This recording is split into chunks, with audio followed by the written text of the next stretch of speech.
Hi, folks. Public service announcement. Valentine's Day is just 8 days away. And if you're looking for the perfect treat for your sweetheart, sunsetlakesabadee.com is having a sale on all their sweet and tasty edible products. Now through February 9th, that's just 3 days from now. You can use the code Valentine26, Valentine26, all one word, to save 30% on all Sunset Lake's gummies, chocolate fudge, and even their Farmer's Roast infused coffee beans. In addition to the gummies that we all know and love, they've also just released a limited edition citrus flavor of their most popular, I'm not sure, it's popular, their Vibe gummies. The Vibe gummies have a little bit of THC, just enough to help you get through one of these typical days these days. Maybe you get pre-date jitters. Maybe you get a little nervous. Well, one of these citrus Vibe gummies can help put your mind at ease. Or maybe you want to bring your date a box of sweets. Sunset Lake's full spectrum chocolate fudge is the perfect choice. The coffee is also great. That is my weekend brew when I want, I don't want to be as jittery and hyped as I am during the course of the week. And frankly, I have been leaning on the gummies a little bit more than normal these days. Also, they got great gummies, obviously, to help you sleep as well. But the THC ones, they're fun. And particularly, you know, some of us can't deal with that, like, massive mgs of THC. I'm not looking at anybody in particular, but just about everybody in this office. So others of us, one meg does this well.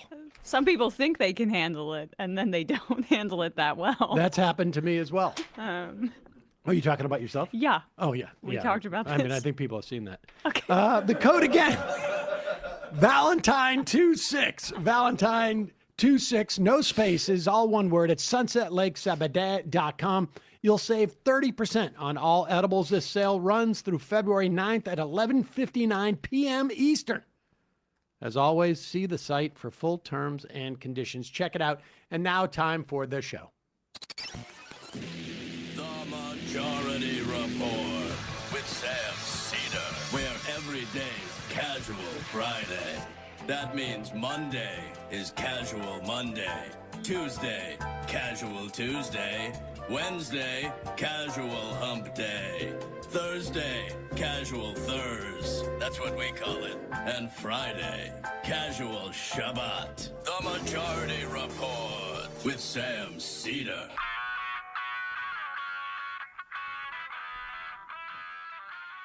It is Friday, February 6th, 2026. My name is Sam Seder. This is the 5-time award-winning Majority Report.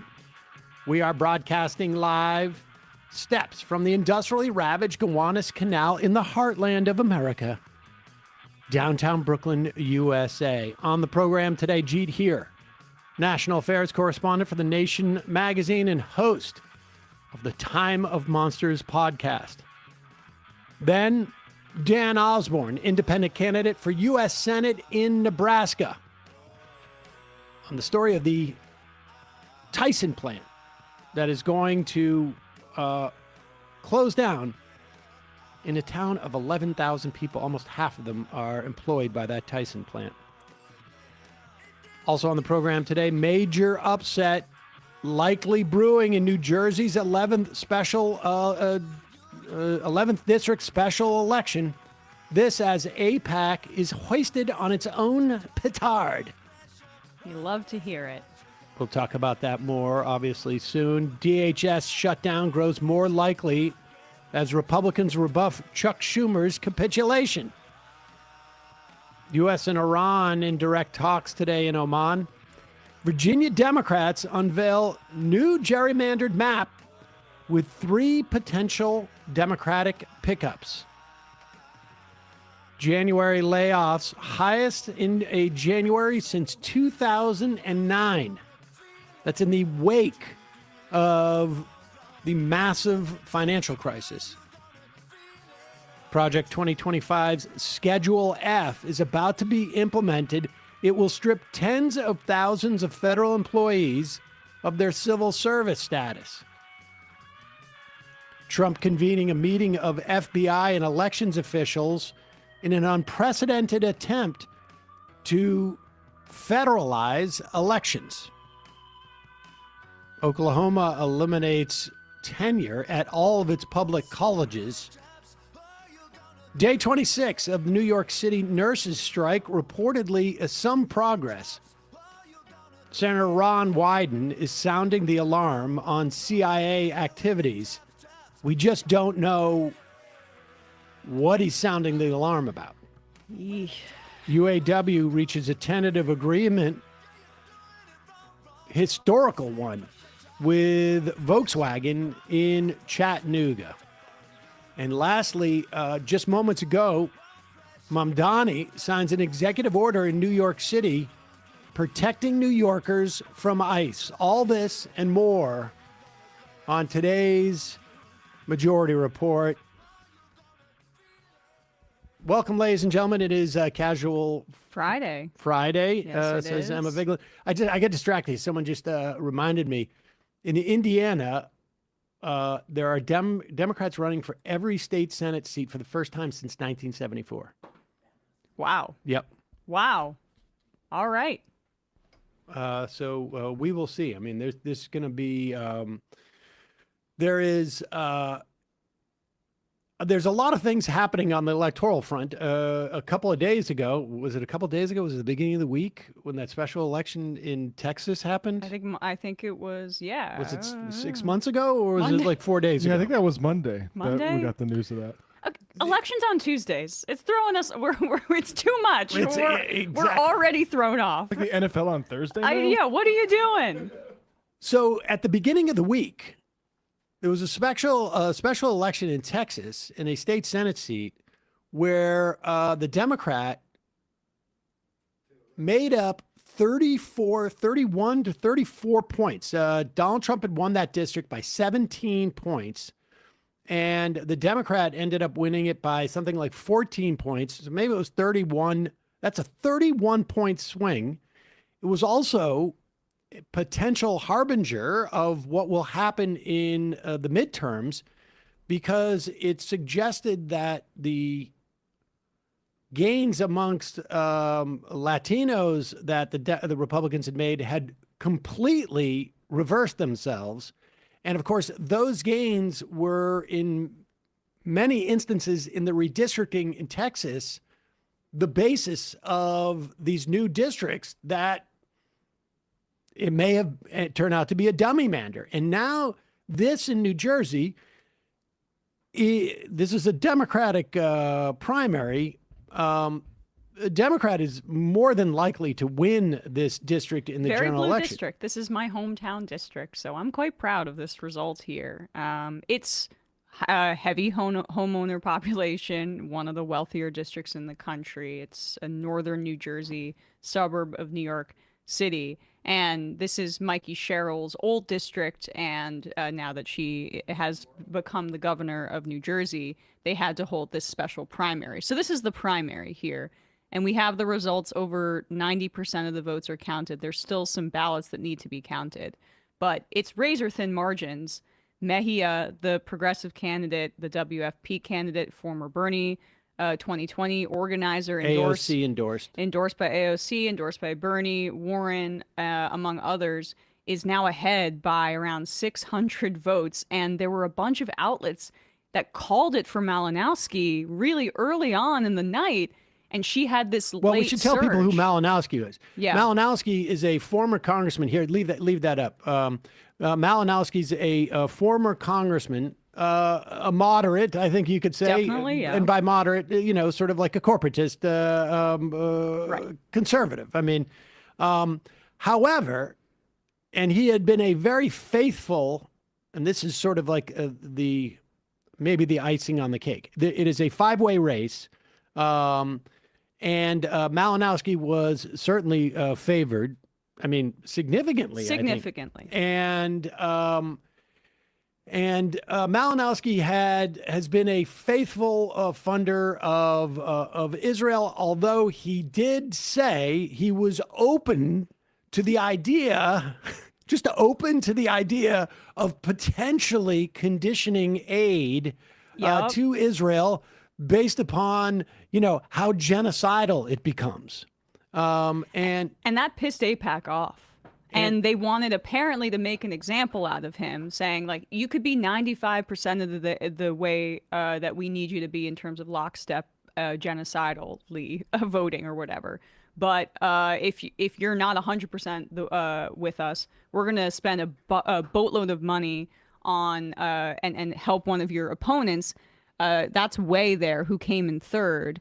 The DMFI, also the Democratic Zionist funding Majority for Israel. Yeah, they also backed her, and they backed her by funding her campaign, but most importantly, funding a bunch of ads against Malinowski. Now, the interesting thing about the ads against Malinowski, reportedly they sent mailers talking about Israel as the topic, but in terms of like the TV spends, the AIPAC and its front groups did what they do typically, which is not mention Israel at all. Mm-hmm.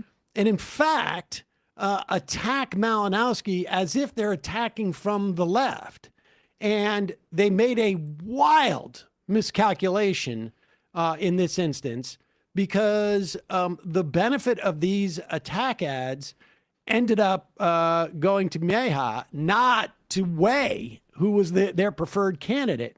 And what's interesting about this is both that it may have two different implications that would both be positive. Aside from having a genuine progressive in that seat, at least until 2026, where she would have to rerun again, but would be doing from the benefit of being an incumbent. It also might signal to the Democratic establishment, we need to stop having these people play in these races. How do you think Haley Stevens is feeling right now that she's been getting all this AIPAC money and is tied to them? She could cut it off tomorrow, and she's still the AIPAC candidate in Michigan. And I'm not even talking from the perspective of Israel, but rather the Democratic establishment might see that like, hey, wait a second, this is supposed to help us, not hurt us. Mm-hmm. And not even when it's under sort of like under the underground, their decision making is a little bit suspect here. Now, of course, all this money comes from right-wing donors.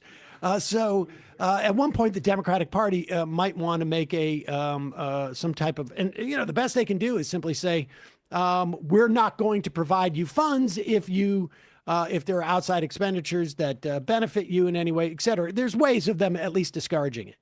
The other thing is that it reiterates that Democrats should be taking a much more aggressive posture when it comes to funding DHS.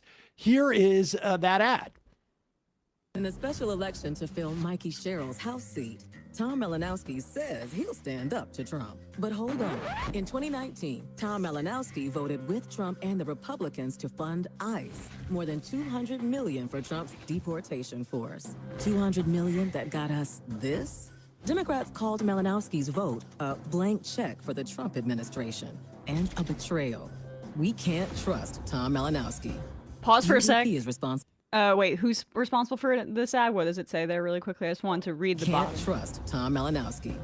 UDP is responsible for the content of this ad. Yeah, there it is. United Democracy Project is the AIPAC front. Unbelievable. But I mean, we could say the same thing about Chuck Schumer in that ad. I mean, that Chuck Schumer was instrumental in funding the DHS. Now, I think he voted against it. I can't remember exactly, but we know how he manipulated the whole thing. He didn't want to have a shutdown this time. He was again forced to do so. And so there's a lot of good things that could come out of this. And hopefully that 600 vote margin holds up. It's unclear whether this would trigger an automatic recount or not, at least on our end. We don't know yet. But I also just want to point out the county line piece of this is also immensely important. We saw that when New Jersey eliminated this county line, there was a big legal fight over it that it's been benefiting some more progressive candidates. Andy Kim was a part of that, but also even who won the mayoral race in Jersey City, because the AIPAC split the vote among non-progressive candidates by doing this. And when, say you're a lefty person and you see that ad against Malinowski, what are you going to do? Look up who the actual lefty is that stood up to Donald Trump. And Mejia benefited from that. I think also her work as an organizer, she really drove the numbers in Essex County, again, my hometown county, and turned out a lot of people, which people like to be dismissive of door knocking and stuff like that.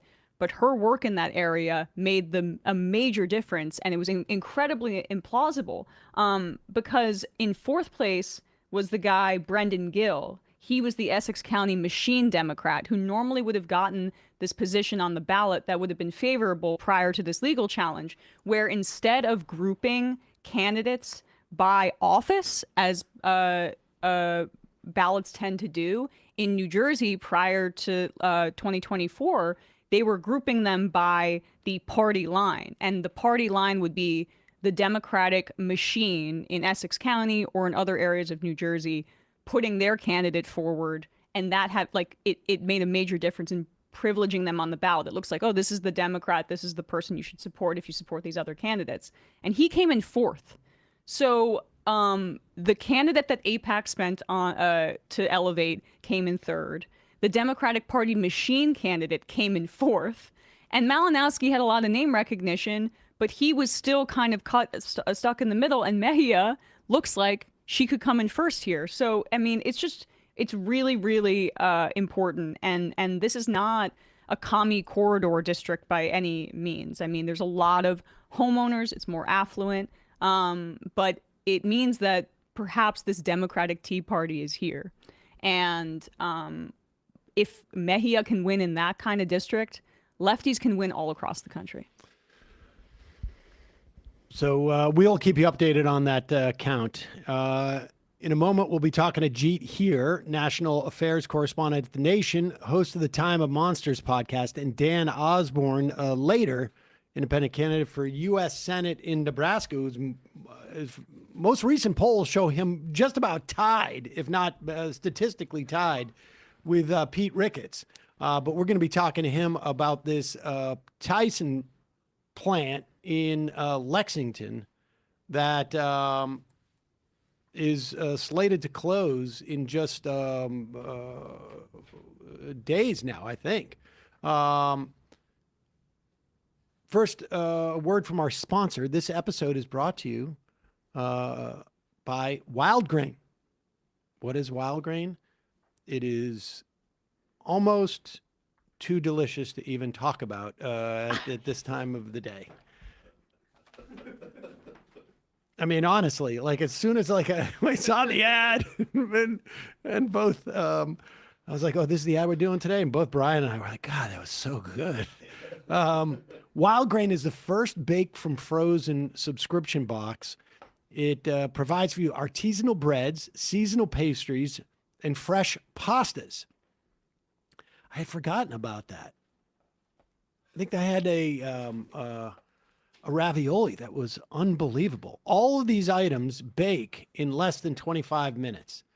Unlike many store-bought options, Wild Grain uses simple ingredients that you can pronounce and a slow fermentation process that can be easier on your belly and richer in nutrients and antioxidants. There's no preservatives, no shortcuts, except for you, because all you need to do is put it, preheat your oven to like 4 1/4, and you pop it in there. Some of the stuff takes 10 minutes, some of it takes 15, some takes 25. But the stuff is absolutely delicious. Wild Grain's boxes are fully customizable. In addition to their variety box, they have a gluten-free box, they have a vegan box, and now they have a new protein box. I had multiple loaves of bread one was like a rustic bread, and Brian got like a sourdough, and croissants. They give you free croissants in every box, and the croissants were just amazing. Saul and I, over the course of like 2 weeks, I mean, I made him a croissant sandwich. I mean, they're so delicious. Apple cider donuts I had some like pumpkin spice rolls. And it's delivered right to your door. Super easy. Drop it right in the freezer and use it as you need. I mean, you could bring it over. You could bake fresh bread and bring it over as if you had actually like done it from scratch. There's nothing like having an artisan bakery in your own freezer to chase away the winter chill. Now's the best time to stay in and enjoy comforting homemade meals. With Wild Grain, I highly recommend giving a Wild Grain a try. Right now, Wild Grain is offering our audience $30 off your first box, plus free croissants for life. When you go to wildgrain.com/majority to start your subscription today, that's $30 off your first box, free croissants for life. When you visit wildgrain.com/majority, or you can use the promo code majority at checkout. We will put all of that information in the podcast and YouTube description, as well as at majority.fm. Quick break. When we come back, Jeet Heer.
We are back. Sam Seder, Emma Vigeland on the Majority Report. It is a pleasure to welcome back to the program National Affairs correspondent, host of A Time of Monsters podcast, Jeet Heer. Jeet, as always, thanks so much for joining us. It's always a pleasure to be on the program.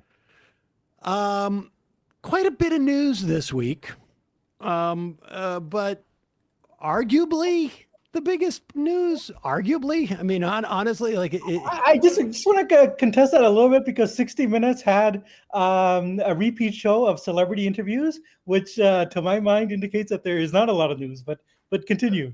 And in fact, now that you mention that, the Daily from the New York Times today was when anesthesia fails and the patient is cut open.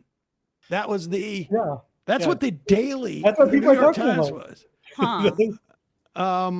Yeah, there's not a lot going on. Huh. Yeah. All right, let's start with Epstein, the Epstein files, because this was the sort of the biggest drop we've seen. And it has ranged from implicating people with the sort of trafficking and to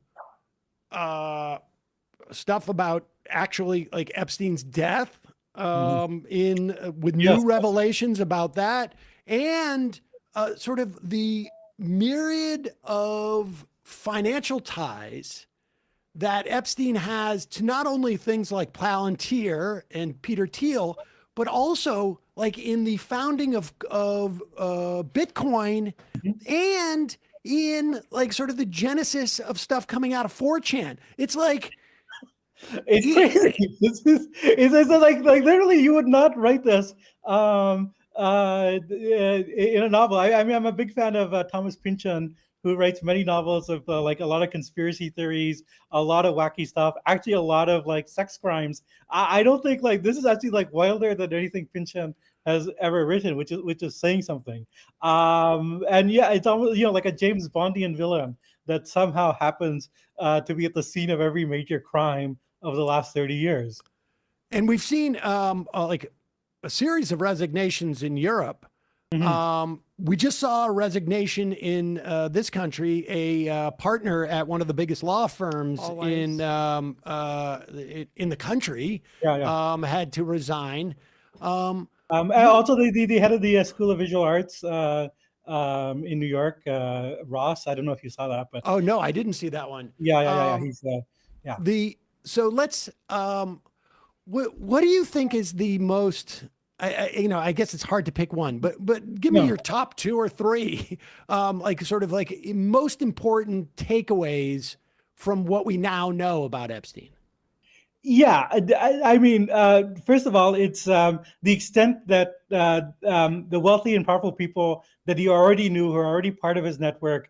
I mean, they didn't mind the 2008 conviction, which was like for trafficking in minors. I mean, like that was like a pedophile accusation, which he got a slap on the wrist for. But I mean, like it is like he was convicted of that, and like none of these people, like TL. Musk, Reid Hoffman, a lot of elite figures throughout the world. So I think that it is quite remarkable the extent to which like these people were completely unruffled and were in fact like quite sympathetic. I mean, as someone who might be of interest to you is the former publisher of the New Republic, where I used to work, Marty Peretz, and he sent Epstein an email saying like, sorry I didn't write to you, when this was all happening, but I'm glad that you're free now. Oh, by the way, I hit you up for some money for this Jewish archive that I'm supporting in New York, which Epstein did give money to.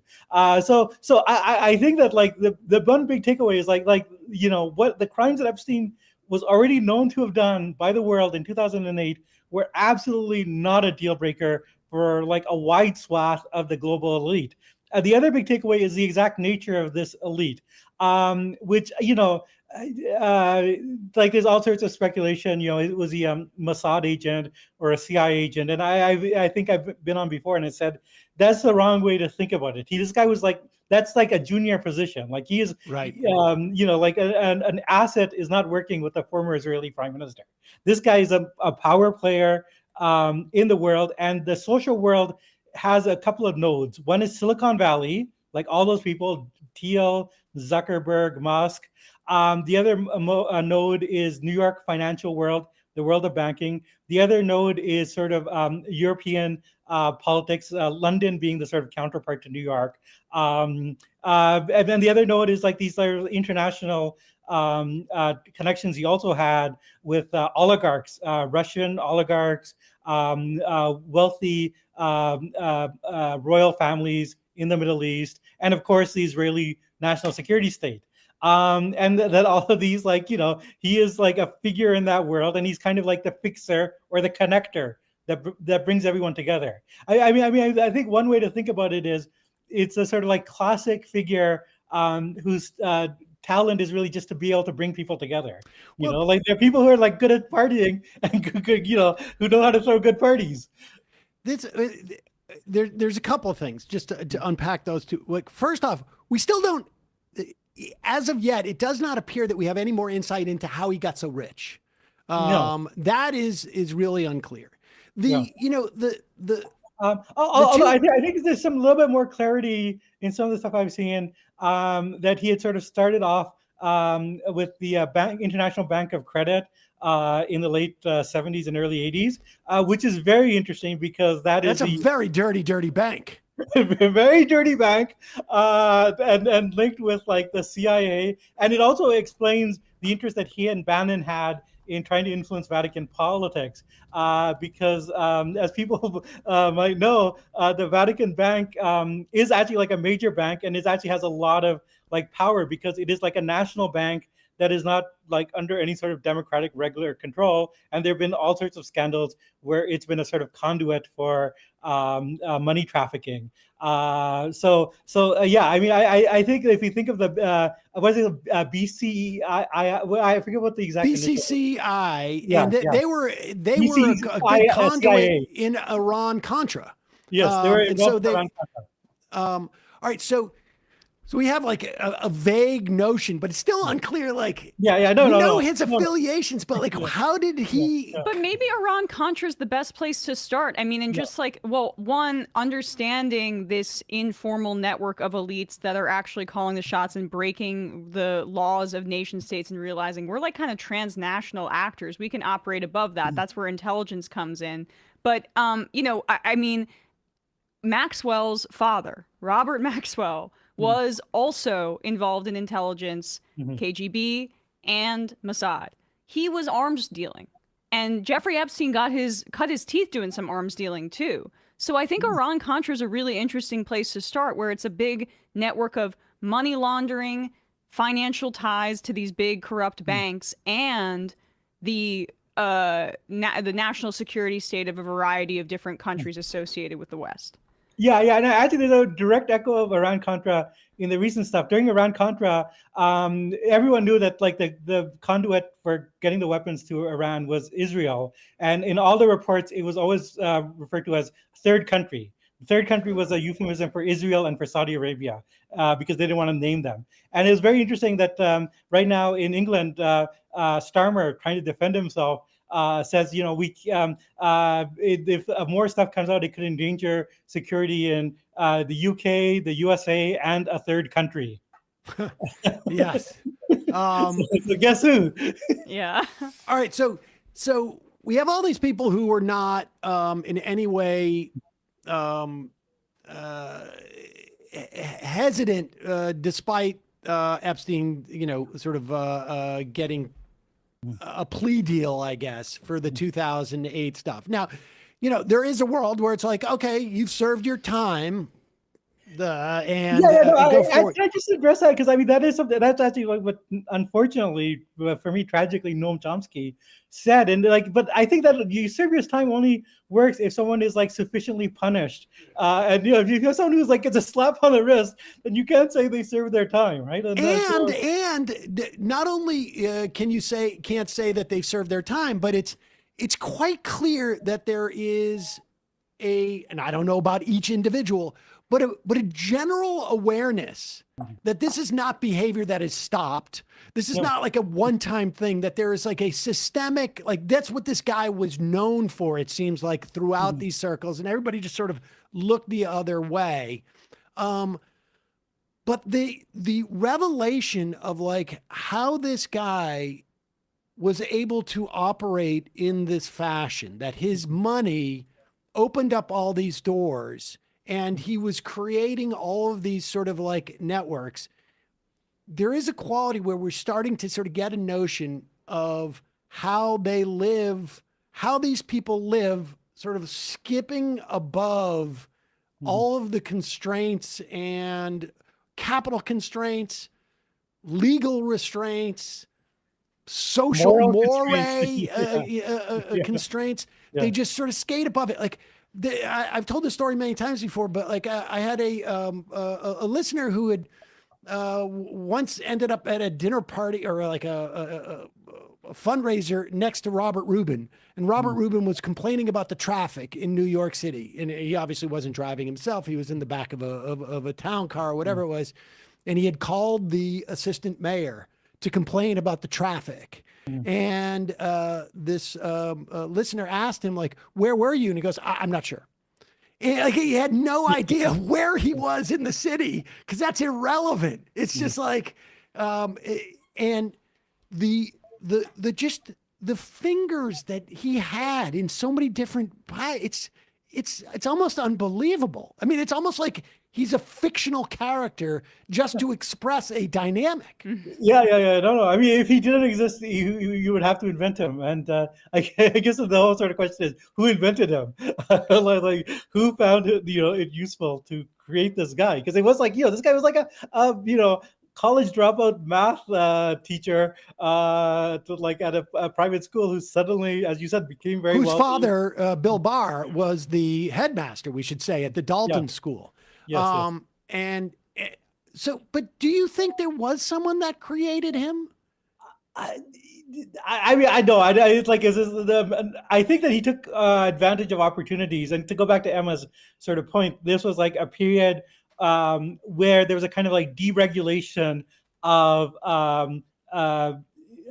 institutions. And in part, I actually think, I mean, we're taking the long historical view. I think that it was in response to the sort of attempt at democracy in the 1970s, where you had like a real church committee investigation into the CIA, real pushback to restrain the national intelligence state, new rules that you can't just assassinate people. And the response to all that was like, well, why don't we just take the CIA off the books? Why don't we work with our friends who are arms dealers and bankers?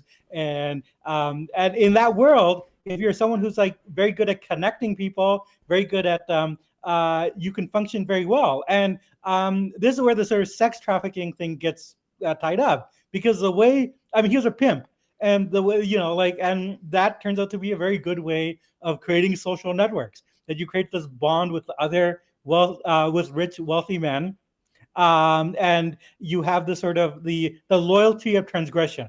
Like if like at Skull and Bones, like how you're supposed to take off your clothes until all the worst thing that you've ever done. You have this bond of like, we've all committed this horrible, unspeakable crime together. Like, we're loyal to each other. We got to protect each other. And he was like within that environment where the national security state was going off the books. And someone like of his character was able to fulfill the need that was done, but he didn't create the need. The need was created by like the broader social policies. I mean, he's a product of Reaganism and the sort of 1990s neoliberalism. And I mean, the bond that's created, I think that's fascinating. You also, though, he had the backstop of filming everything. Like he recorded everything. So the blackmail piece, I feel like you create the bond and then say things fall apart. Maybe you send yourself a draft email that you're going to be sending to Bill Gates and his number two about how certain things about him, and he probably has the ability to back that up. But what I guess is really disturbing to me is how that is a bond between these incredibly rich and powerful men, where like the idea that these men who have so much and can dominate the world like that try to replicate that and bond with the rest of this elite cabal through almost reenacting that with the most vulnerable person they can find, which is a sex trafficked child. And like that kind of says everything about what capitalism is. If that's almost if you want to psychoanalyze it, it's replicating it. They're eroticizing their rapaciousness. Yeah, no, I think that's right. I think the sexual thrill was partially one of sort of like domination and transgression. Like precisely, they got thrilled by a sexual act that reconfirmed that they are the masters of the universe. Yeah. Sort of like these gods on earth beyond good and evil. Yeah, no, I mean, I do actually think, I don't buy the conspiracy theory that Stanley Kubrick was killed, but I mean, that is actually the point of Eyes Wide Shut. Like that is actually what that movie is about. And so, yeah, I mean, like the national, but I do want to emphasize the sort of like the national security state aspect of it, or the broader the economics. I mean, he did have like a kind of like a worldview, and maybe like even a worldview that kind of had different components or changed over time. Like I do see him in the sort of 1990s as being this kind of like Larry Summers, Bill Clinton, like globalist, let's have trade, let's encourage STEM, let's have sexual liberalism. But what's interesting is like after his after he was arrested and got the slap on the wrist, like there was a kind of radicalization. And I think this radicalization we see in other people who also get sort of like Me Too'd, right? Like they suddenly think like, well, I don't have to like follow any laws, right? And so there's a very interesting exchange between him and Peter Thiel, where 2016, where Epstein says Brexit is just the beginning, and Thiel says, of what? And I'm paraphrasing here, but like Epstein says, the collapse of globalization, chaos. This is something that we can profit off of because there'll be like many bargains. And you had to, like we both know that we both agree that even 0% interest rates weren't enough. So what he's saying there is like even the sort of like great deal that they had under like Obama of 0% interest, which allowed them to make a lot of money, that wasn't enough. What you actually need is kind of like global chaos and things falling apart, because then you can actually pick up real bargains. That also feels like you want to run that through, like that's actually a very crucial exchange. Yeah. Let's run this through. I also just want to ask, because I haven't been able to sort of like line up the timing, but this is also when Bannon was out there talking about the fourth turning. Yes. And which, suggests that we're in this like sort of grand cycle where the world is going to be cast into turmoil. And I wonder like how much Epstein influenced Thiel's sort of like subsequent, this is Weimar and people are tired of,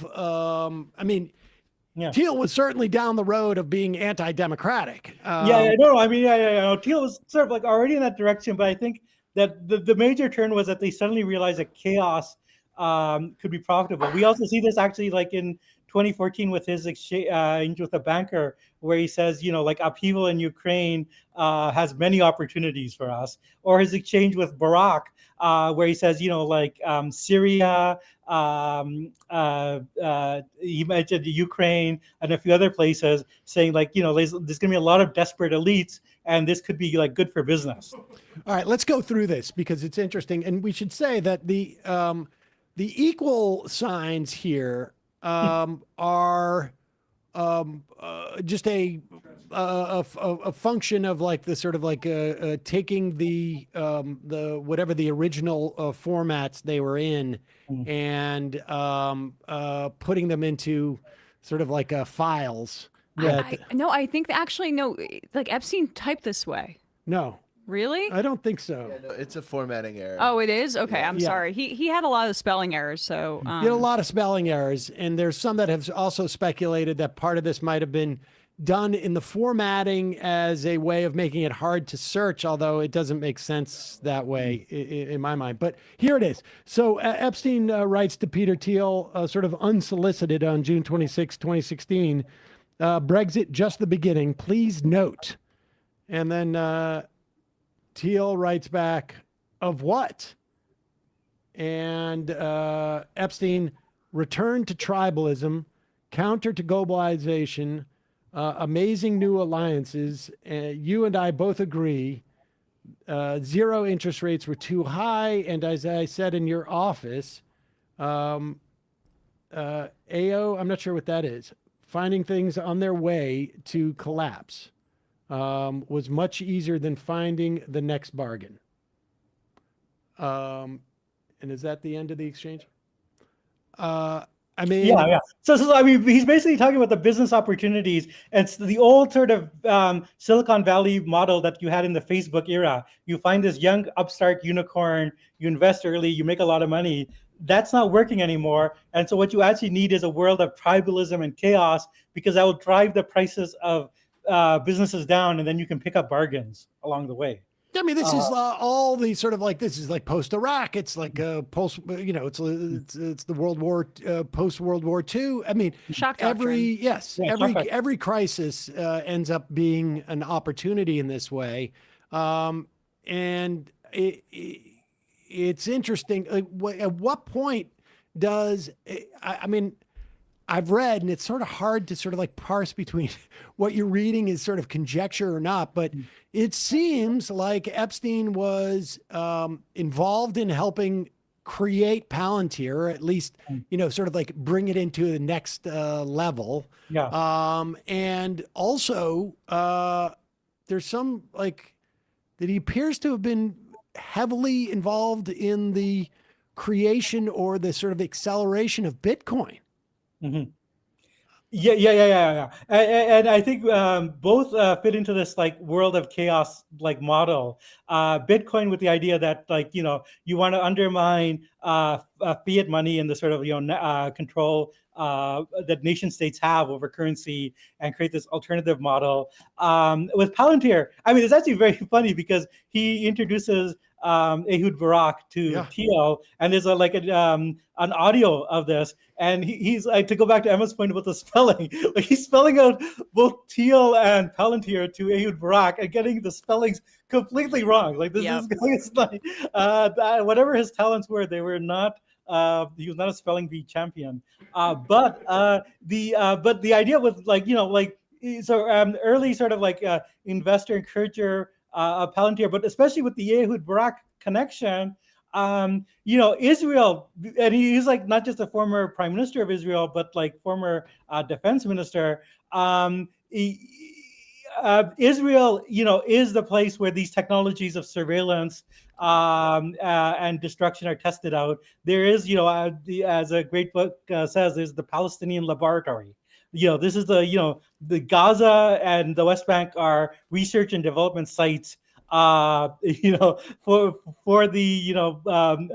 most destructive technologies on earth. And then, aside from the crimes against the Palestinians, what this allows you to do is to sell them, and partially based on Israel's reputation for military prowess, you sell them to other countries around the world, in Asia and Africa. So, like this is cutting edge Israeli surveillance technology. And so there's a tight connection between people like Peter Thiel and the Palantir people with the Israeli national security state, which it looks like Epstein like played a role in helping like set that up. It's crazy. All right, let's now it makes me wonder about Zelig with all the stuff with Woody Allen and Woody Allen, yeah.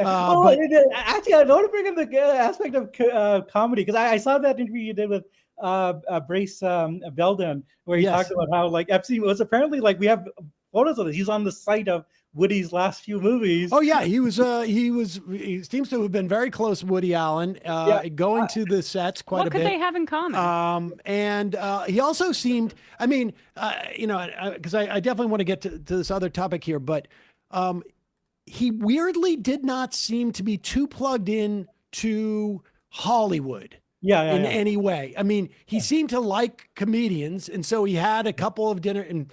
I will say happily, Mark Maron rejected the invite to the dinner. Not canceled yet. So he was like, I could definitely see Maron going like, oh, fuck that, I'm not going to. Benefits of being a shut-in. Exactly. But I found that interesting. But I want to turn to the other sort of like major story of the week. Obviously, it is ICE. But there's sort of like a projecting out ICE as a vehicle in which to inhibit the election of 2026 and then ultimately 2028. The funding fight is happening right now. It appears that the Democrats made a sufficient, it was a rather weak ask in many respects, and certainly horrible from a messaging standpoint, but it was enough for the Republicans to sort of like say, no, we're not going to do this. But the Democrats don't get any of the messaging credit for it because they bungled this so badly in my estimation. But you wrote that Gabbard's Georgia raid is a pretext for future election intimidation. How does that play out? I mean, there's reports now of like a big FBI meeting that's going to happen with election officials. Like, we don't know exactly, but it's things are starting to come into focus. Yeah, no. I mean, this is like, Trump has longstanding conspiratorial views of the 2020 election, which are not just about the past, but really are crucially about the future. that he wants to make sure that he and the Republicans don't lose again. So Tulsi Gabbard, who's like director of national intelligence, was supposedly brought in as an anti-war voice, but has been totally shut out of all decisions about Iran and Venezuela. And is like, goes to Georgia, which is not her remit. She's supposed to deal with international policies, and is part of this effort of seizing voting records. And I'll actually introduce. There's one foreign policy element which I actually think that they're going to try to make a deal with Maduro, because Trump has said that he thinks that Maduro was involved with like the voting machines. So I can see where they say Maduro, you just confess that you helped Joe Biden steal the 2020 election, and we'll let you off. And maybe you can even Sidney go back. Powell was like floating this Venezuela connection for 6 years ago now in 2020. And Trump cited it like for the invasion of Venezuela. Like this is like one of the rationales for kidnapping a foreign head of state. And how do we know how Maduro was able to sway the 2020 election? Like, I thought it was the ghost of Hugo Chavez that they kept saying. They kept saying it was Chavez who was maybe dead Chavez was not really dead, and he was like going around the country in like an RV messing with voting machines. I'll confess, I don't know the exact details of this insane theory, although I think it does involve voting machines. I think that's exactly right, that there's some sort of speculation that the voting machines were made in Venezuela. But certainly the fact that you have Maduro in custody and you have Donald Trump, who's like, been known to give pardons and amnesties to people who like say the right thing, that creates an interesting opportunity. And you have Bannon out there saying, we can send in ICE agents at voting stations. So I do actually think that there's at least a faction within the Republican Party that really wants to do this, and they have Trump's ear. And I have to say, from the point of view of the Democrats, in terms of all the weak messaging, ICE is already unpopular, and if you say that this is going to be used as a tool for electoral repression, and we have Trump's former White House advisor saying this, that gives you a political vantage point for opposing ICE in a way that I don't think Chuck Schumer is willing to do. But I know you guys talked about it yesterday, but it is absolutely just mind-blowing how just bad they are at this in terms of messaging. They're clearly, Chuck Schumer and Jeffries are clearly afraid of the potential of some ICE agent not wearing their mask, their name being, thrown around online, and somebody coming and, shooting that ICE agent. And somehow Schumer and Jeffries are held responsible in some fashion for that. As if, if that happened, ICE seems to be very universally hated at this point by just about everybody who's ever going to hate ICE. B, the problem would be the shooting, not that Jeffries and Schumer were somehow they're not going to be they're not going to have immunity from the political accusation that they. It's just so stupid. We're afraid from accusing the Democrats of this because they're Schumer and Jeffries. They did have special circumstances, and so therefore we can't. Donald Trump said, "I can't blame them. They did the right thing." It's just absurd. I just think perhaps though it's more than just the ideological piece. I just don't think that we can gloss over, just because even the reforms that they're so inclined to propose, the body camera stuff we've talked about, that a lot of people in ICE and DHS actually really like body cameras because they can choose when they put out body camera footage and not. They can bury it. They have control over the footage more than if you have observers out there with 10 different angles on Preddy's killing. And that's the thing that Cory Booker came out immediately after Renee Good's killing and was like, more body cameras. They are not willing, this leadership cadre or whatever, this class of Democrat, to fundamentally like reform, to cut into ICE's budget, it appears, at all, even though I would say a majority, it seems like, of House Democrats are saying we should make that a part of the ask to claw that back. Yeah. I mean, if one were to give them credit, like maybe they think that they are these sort of swing districts where ICE is an issue and you have to support the Democrats that are there or the Democrats that could win. But I don't actually think that's even true. Yeah, It's not true. Well, like ICE is like overwhelmingly unpopular among independents, right? Like these. I think it's just like, it's a class of older elected officials that have, like a mentality where it's always like 1993 or it's always 2003. Like they are not aware of the present moment. And yeah, they're not willing to have this sort of like fight. I mean, I think that Chuck Schumer's whole political life has been an environment where like it always made political sense to support the police funding. That's what the Baileys wanted. And I don't think he realizes, the Baileys are in a retirement home. They're not going to vote anymore. And I wish I made this point yesterday, but when you have Schumer and Jeffries coming out there and saying no masks except for in very specific circumstances, because what Schumer said was, what if there's a terrorist that's trying to kill an ICE agent? Maybe that does make Sam's point stronger. Like, if only, I'm glad we're not in a situation where the administration is classifying anybody that disagrees with them as a terrorist. Yeah. Exactly. I'm so glad we're not in that. Oh, wait, we That's are how in that situation. That's how they arrested Don Lemon. It was the NPSM 7. And according to that same document, anybody who is arguing against ICE is a terrorist. Mm-hmm.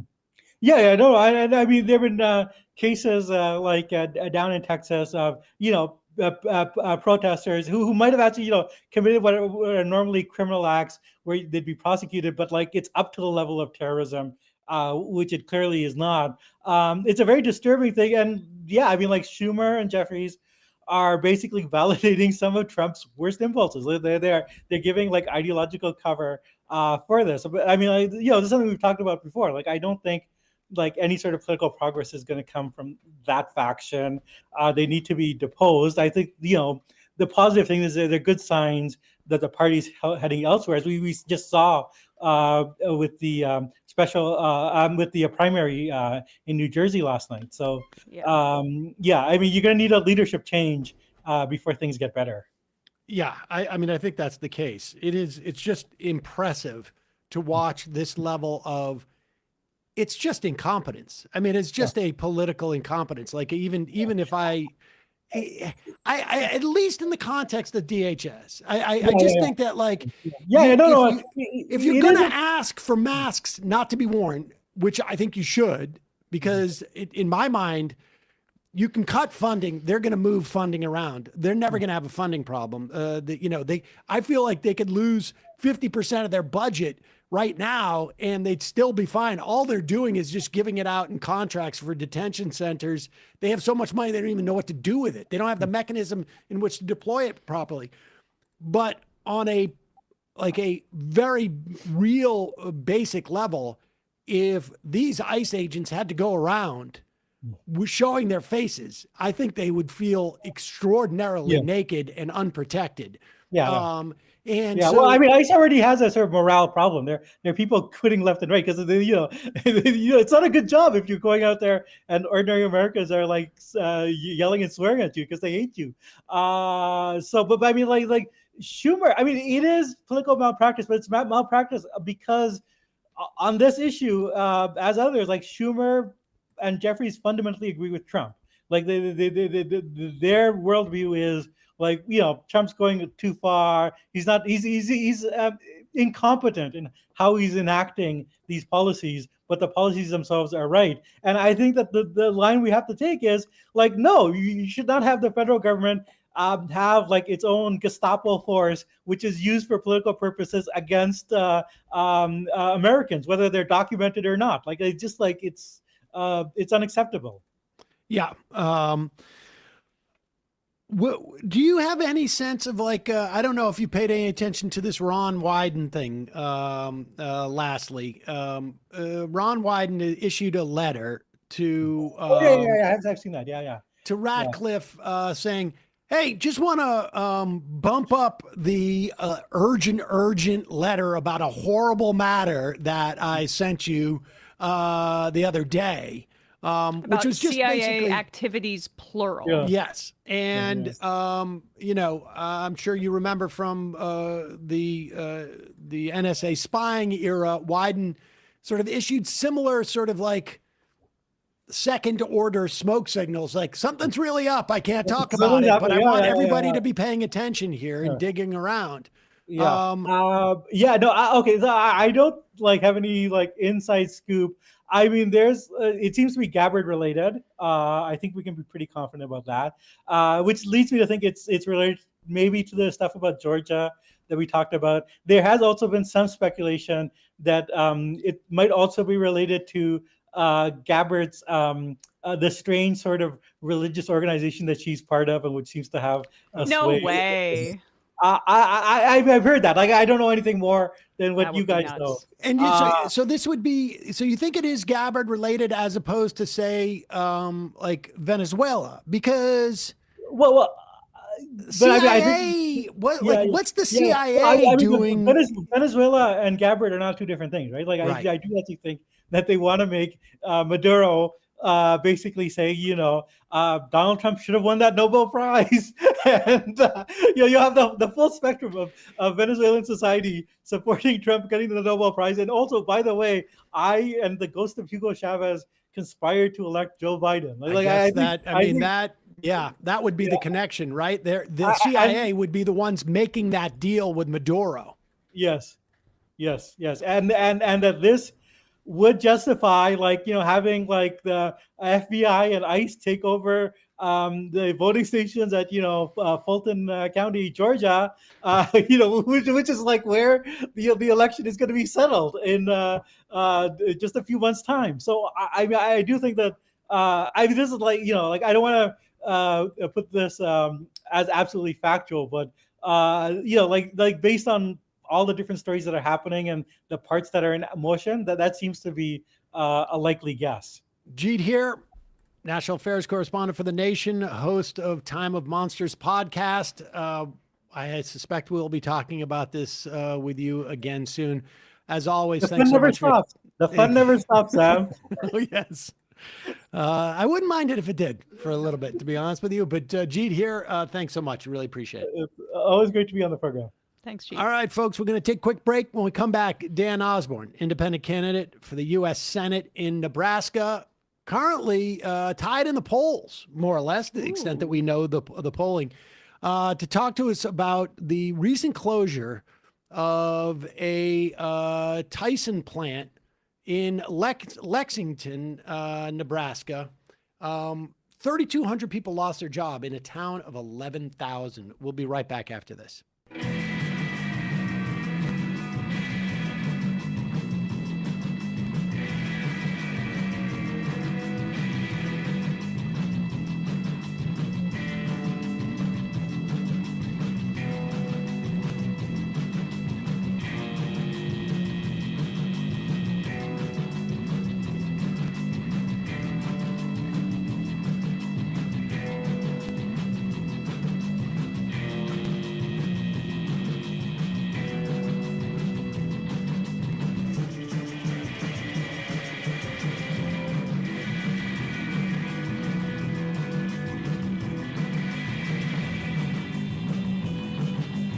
Live.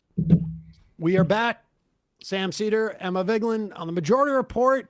I want to welcome to the program Dan Osborn, independent candidate for the U.S. Senate in Nebraska. Dan, welcome to the program. No, thank you for having me on. It's good to be here.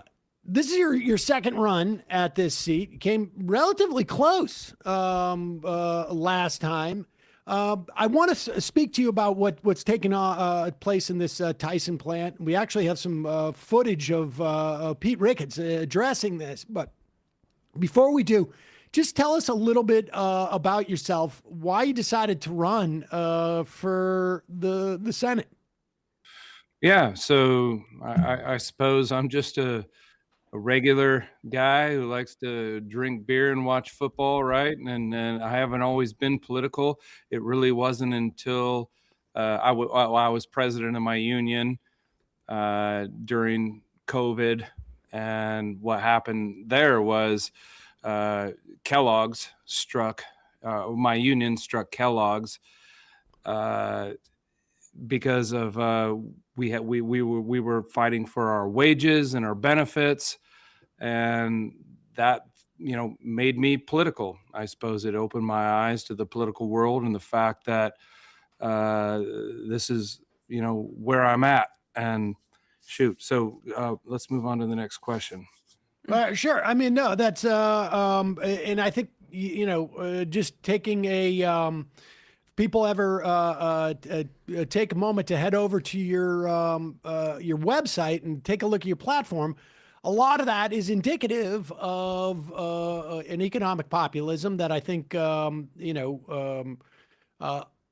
lot of what unions are meant to do. A lot of your positions here are extensions of that. Give us a sense of like what your experience has been in the context of Nebraska. I know I've spent a little bit of time in Lincoln and Omaha back years and years ago, but give us a sense of like what the dynamic has been in that state and what you see as sort of like the primary, I guess, problem with that dynamic.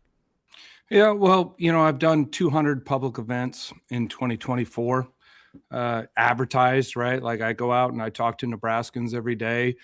We're continuing to do that. I've probably done close to 40 of them now. Hopefully we'll get 250 publicly advertised events where we go out and we meet everyday people, that go and punch a clock for a living or whatever it is they do. Nurses, teachers, truck drivers, plumbers, get out there and meet them where they're at. And what I'm finding is most people, whether they're Republican or Democrat, especially once we dive deep, do a deep dive into the issues, we all agree on so much, right? And it's frustrating to see, we all plug into the news, we all get on our phones, and we're bombarded with all this information. But the reality on the ground is we agree on so many things. And so what I try to do is I try to focus on the things that we agree on. And what we agree on is the fact that, the economy and affordability and paychecks, because I work for a company called Grunwald Mechanical. I'm a steam fitter. I get a paycheck every week. I know how much comes in. I know how much goes out. And all of these policy issues, whether it's tariffs or, especially in the ag sector, with row crop farmers and beans, what's happening is we are seeing it's harder to live, right? And so many things go into that in healthcare. So the commonality between all of those things is the consolidation of our industries. And so we have, antitrust and anti-monopolies laws on the books. And so that I suppose that's the basis of everything is fighting this monopoly in the consolidation of our industries. In ag specifically, it's farmers when they purchase their inputs, you're talking about seed and you're talking about chemicals, they have to buy from monopolies. And then when they have their production at the end of the year, they have to sell to monopolies. And that again goes into also healthcare. It's gone all the way down into even to youth sports, this consolidation of industries. So that's something that I want to fight for to break up, because I think that is the basis, the derivative of this affordability problem that we're all experiencing. I will say too, you're probably the only candidate in the country who has right to repair in the top 5 of their issues, and that obviously is because a lot of farmers and folks who want to be able to fix their vehicles, fix their equipment, and increasingly warranties are voided if you don't have if you're not using necessarily factory parts or factory service, and I mean, I think that's indicative of a lot of what you're talking about in terms of those. Well, yeah, I mean, you nailed right on the head, right? If you own something, you should have the right to repair it. It goes to consumer protection laws is something that I'm very interested in as well. It goes to the fact that, I mean, you could talk about printers, right? Something as simple as a printer. It's almost cheaper to buy a new printer than it is to buy the ink for the printer. And it goes back to our phones. You used to be able to take the back of your phone off and replace the battery for $50, and then it was good for another 2 years. And now, you have to buy a new $1,000 phone every 2 years. It's this planned obsolescence. Yep. That these corporations do, and that absolutely goes into being able to pay your bills and live a comfortable life. And that's something that I want to fight for. I want to go to the U.S. Senate to do. And quite frankly, my opponent, Pete Ricketts, is, I mean, he's a Nepo baby, right? He comes from his dad is a billionaire. He started TD Ameritrade, which sold out to Charles Schwab. And so he's never had to experience what it's like to put Christmas on a credit card or try to figure out how to replace something in your vehicle yourself because you can't afford to take it to a mechanic. Those are the things that our lawmakers in Congress don't understand, because here's the facts. Less than 2% of our elected officials in both the House and Senate come from the wage earning class, right? The people like us who, go to work and punch a clock every day. So of course they don't get it. So that's something I want to give. I want to give the people who don't have a voice in Congress a voice. That's why we're doing this every day. You mentioned Pete Ricketts. Let's talk about this Tyson plant. I guess it was sometime in November. Tyson announced that they were going to close down this processing plant.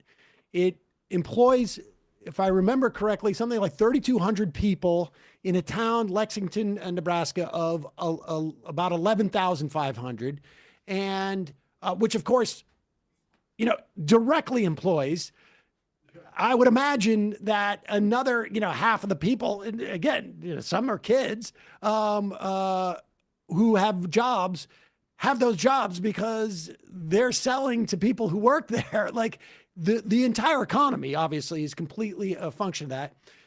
They're closing the plant not because it sounds like they're closing the plant as a way of constraining supply so that they can increase their markup, make the same amount, if not more profits on less expenditures, which I imagine, and you might know more than I, is simply a way for people in the C-suite to make more money because they have stock options, and that's the way they're going to get paid, is the rate of profit as opposed to, sort of like just revenue in general. Walk us through what you would do about this and what you think should be done. Yeah. So it's a pretty clear case that Tyson is manipulating prices, right? 3 weeks ago, they just paid an $82 million lawsuit for this exact same thing. It happened 20 years ago in Norfolk, Nebraska. They shut down a plant. And what happens is they don't sell it to a competitor. They actually poured concrete down the drain, and that plant still sits there today, empty. Weeds growing everywhere around it. So what they're doing in Lexington is the same thing. And we are a nation of laws, right? I think everybody understands that. And this all started at the turn of the century, around 1900. with the robber barons, carving up the country for themselves. Over, 90% of Americans, the wealth has transferred from 90% of Americans to the top 1%. We're experiencing that again today. What did they do about it in the 1900s? Well, they created antitrust and anti-monopoly laws. And so we have the Packard and Stockyards Act in 1921, which is what, I've tried to hold Tyson's feet to the fire on, as far as, what that law says is if you close a plant, then you should have that plant available to sell to a competitor. And they are not doing that. They are going to mothball this plant. So they are trying to manipulate the market and the prices. So what that means, if you do a little bit of a micro dive into it, it means the producers or the ranchers who are actually finally making decent money for the the product that they raise, they're going to make it so they're not going to make as much money. And then the consumers, which is us, when we go to the grocery store, which we're all experiencing, I haven't bought beef in probably 6 months. Like I just walk right on by it because I just can't afford it anymore. So that's what's happening. And Tyson knows this, and they are continuing to enrich themselves because corporations, they have one goal in mind, right? And that's profit. And that's to get their CEOs and their board, enrich them as well as enrich their stockholders. That's their main reason for existence, I suppose. So I'm for the workers. I have unapologetically have a workers platform, pro worker platform. I want to be for these people. And what's happening, you mentioned 3,200 jobs in Lexington. It's not just the 3,200 people that are affected. It's the entire town. I mean, you figure all the grocery stores, the gas stations, the car dealers, all these people are going to suffer. In fact, $1 billion per year is going to be taken out of Nebraska. So that's huge.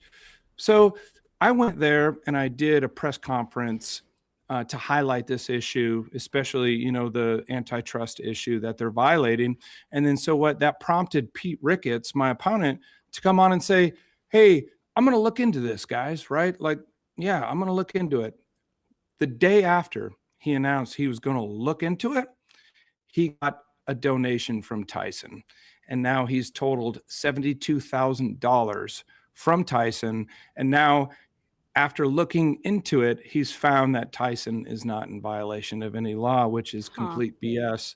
So that's where we're at. Let's check in with him. This is a clip of him being asked by is a drop site reporter about that Tyson plant. Senator Ricketts, a couple months ago, you said that you were going to look into whether Tyson was violating the Packers and Stockyards Act, but now 3,300 people have lost their jobs. So I'm wondering what exactly you did to try to save that plant. So they are not violating the Stockyard and Packyards, right? But I've been to Lexington to work with the mayor about being able to use that facility, continue to create jobs. So we're going to be working with Tyson. They're doing an evaluation of what they're going to continue for, but there's valuable resources there with regard to the land, the railroad spur, and the wastewater plant that can be used for future jobs. What did you do to try to save it before it closed down? So again, this is one of the things where we have a private sector. Oh, boy, that elevator door couldn't close fast enough for him there, huh? You could not have scripted that better. I mean, like you say, there was plenty. It seems like he very conveniently looked into this, like when it was a done deal, and now he's talking about there being valuable resources there. There was also a valuable resource in the sense that there was a plant. And we should also say, not only is it impacting that town, but you make the point that, there were suppliers to Tyson here. And when there are fewer buyers of that meat product, suddenly the buyer gets a lot more power it's monopsony power in that instance, but they then have the ability to dictate and to drive down prices for them, which of course it does not appear that they're going to pass it on to the consumer in any way. And again, raising their profits. Do you have a sense when he says like there's valuable resources there, the land, that sounds like it's a valuable resource for Tyson. But do you have any sense of like what he's talking about in terms of helping the people in that town? Like he's met with the mayor. That's very sweet. But there's no making sense of what he said. I worked for a corporation for 20 years. I worked for Kellogg's, and I heard CEOs and plant managers talk that mumbo jumbo buzzword, corporate buzzword speak, where you say a bunch of stuff with actually out saying or not saying anything. And that's exactly what he did there. The bottom line is, especially in regards to Tyson, they're breaking the law. Everybody knows they're breaking the law. And again, they account for 5% of the beef production in this country, just in Lexington, Nebraska. That's huge. Wow. So this is obviously a clear case of price fixing. It's what they're going to do. We can have a class action lawsuit, which we're trying to do right now to get enough producers together or employees to create this class action lawsuit. And Tyson will pay out just like they did 3 weeks ago with $82 million. But, the it's DOJ just the cost of doing business for them. Yeah, it's the cost of doing business. The DOJ and the FTC and our federal delegation here in Nebraska, they need to be holding these corporations accountable for, consolidating the industries and price fixing. We're seeing it in every aspect of our life. And I think this is a fight worth fighting. Everybody should be interested in this and paying attention to it. What are you hearing from farmers, ranchers in Nebraska about what the biggest challenges that they're facing right now? I mean, maybe it's hard to disaggregate corporate consolidation from the general struggles, but I would imagine that the tariffs and those increases have been especially difficult during the past year. Yeah, big time. I just spoke with a row crop farmer, actually soybean. He had soybeans this year. His name is Bill. I'm not going to say his last name, because most people in Nebraska are Republican and conservative, and he's no different. But so what Bill told me was, I asked him about the $12 billion bailout that President Trump has for our farmers. And I asked him, I said, is that going to help save your farm, essentially? And he said, no. What it is that $12 billion, and it's noteworthy to say that we've given Argentina $40 billion, yes, right, in bailouts for them, when our farmers are getting 12. I'm not a mathematician, but that doesn't add up. But what he was saying is that's going to help him, for next year to buy his seed and to buy the chemicals that he's going to need to plant his crop next year. But what it does for him this year is nothing. So what we're going to see is bankruptcies at a massive scale. We're going to see farmers that cannot stay in business because companies like John Deere have manipulated prices on their tractors. I mean, $1 million combines, like this is insane. And they can't even fix their own equipment, right? Like they are just getting bombarded left and right by these corporations, whether it's Syngenta, which is a Chinese-owned seed corporation that has formed a monopoly around that. Like they have to buy their inputs from monopolies and sell their exports to monopolies. And what's going to happen, he told me, is, he's got enough saved up and he's got enough kids working on his farm that they're going to be able to save it. But a lot of people are going to have to file for bankruptcy. Who's going to come in and buy them up? Private equity, right? We're going to continually see this consolidation of our agriculture. And look, 2%, less than 2% of Americans feed the rest of us. We have to protect our farmers. it is so imperative that we get ahead of this before it's too late. And I mean, it's so important. That's why, my opponent, Pete Ricketts, he's on the side of the corporations, right? That's who he is. And he's what's fundamentally wrong with politics in this country. And the amount of money that it takes to run for office is, I think one of the most important issues of our time is getting money out of our politics and just going back to the constitutionality of a government by and for the people. And right now, it's a government for the 1% and the corporations. Well, we should tell you we're getting a message from our resident farm reporter in the Grand Island area. He says, Kowalski from Nebraska, from the Kowalski farm. Please let my future senator know that I've been spreading the good word of Osborn in the Grand Island area, and most people are responding with positivity or pure hatred toward Pete. I have always been getting my fellow cattle producers on board with nationalizing and subsequently operating the meat packing plants like the post office. Where can people go to get more information if they want to help you out? If they're in Nebraska or neighboring states, I guess, to come help with volunteering, or if they want to support you in other ways, where should they go online? Yeah, I mean, you go to osbornforsenate.com. It's OSBORN. I don't have an E at the end of my name like the famous coach. Unfortunately, no relation there. Arguably one of the greatest college football coaches in history. We have a rich football history. And we know we're living in an upside down world, right? When Indiana is now a football school and Nebraska is a basketball school. Like, what is happening? But I'll take it. I love Nebraska sports. I love the university, and we're kicking some butt in some basketball and volleyball. And but I love that. Yeah. But yeah, osbornforsenate.com.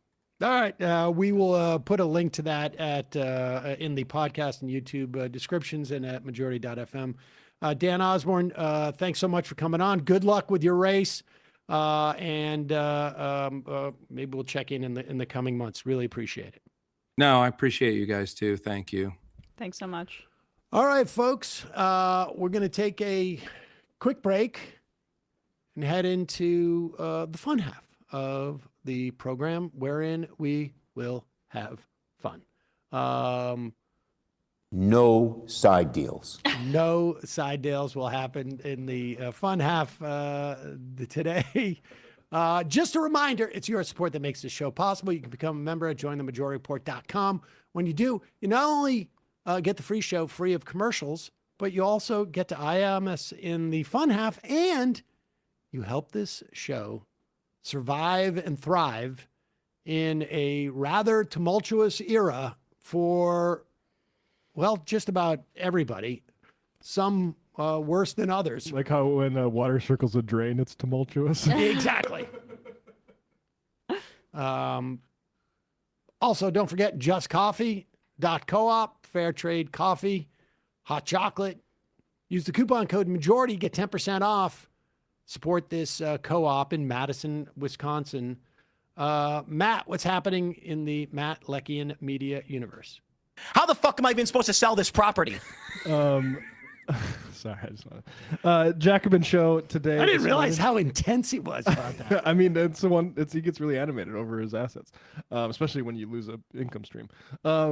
Jacobin show aired this morning, 10 o'clock a.m. We had Robin Wanzi back on talking about what Democrats can do both on a local level and if they're socialist or progressive, tap in to fight this ICE stuff. Above and beyond what sort of the Fry and Walls types are doing.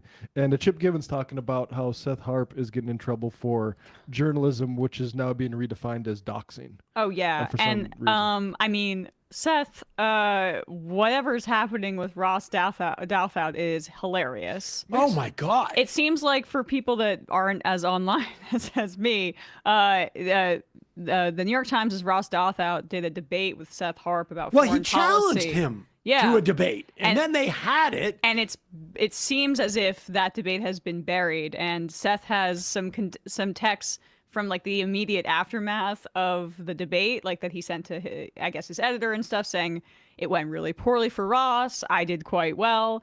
And I mean, Seth is obviously like, Well, now that why would they bury it? No, I mean, they know. wrote to him and told him. They Yeah. said, We're pivoting away. They said we were doing the editing and we couldn't make it work.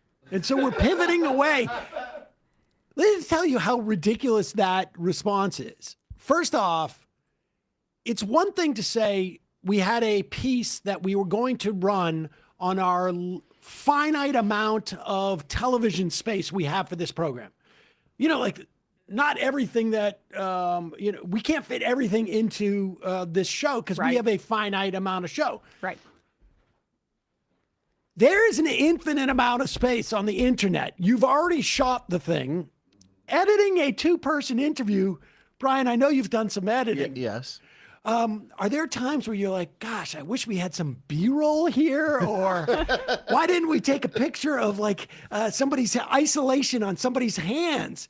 So we could cut away to this shot or something. Like, it's, Well, what? No, it's very simple to edit a 2-shot interview. It's like we couldn't make the edit work. Like what? then release the raw footage. We don't need to even see like fully. You don't need to do the side. I know it's very important for the New York Times to have both the profile of Ross and then apparently the side profile and then cutting in between like they do with Ezra. But maybe just pick one shot and release the audio so we can see for ourselves. There are like Saul has editing programs on his phone that would just do it automatically. Yeah, AI does that. at this Yeah. point. Yeah. This is Dross Douthat in the editing room with his editors. This screenshot is not specific. Oh, I see it. Understand, Mr. Snippy Snip? That's in Succession when Greg tells. I think he just wants like a welcome. I'm Ross Douthat, and thank you for joining us. Yeah, just cobble together Seth saying, "You make a good point. I respect the military." What is Greg cutting up here in this clip? This is when they edit for that Life Plus thing to Oh. make it work, where it looked like the dead dad. Spoiler alert. Oh, sorry. Supported. Yeah. I supported the new investment. I think in a show called Succession, there's no spoiler alert saying the dad died. It's only been 2 years. Yeah. All right, we'll get take a just quick watched. break. Fun half. Yeah. Fun half. Here we go. 3 months from now, 6 months from now, 9 months from now. And I don't think it's going to be the same as it looks like in 6 months from now. And I don't know if it's necessarily going to be better 6 months from now than it is 3 months from now. But I think around 18 months out, we're going to look back and go like, wow. What? What is that going on? It's nuts. Wait a second. Hold on for a second. The Majority Report.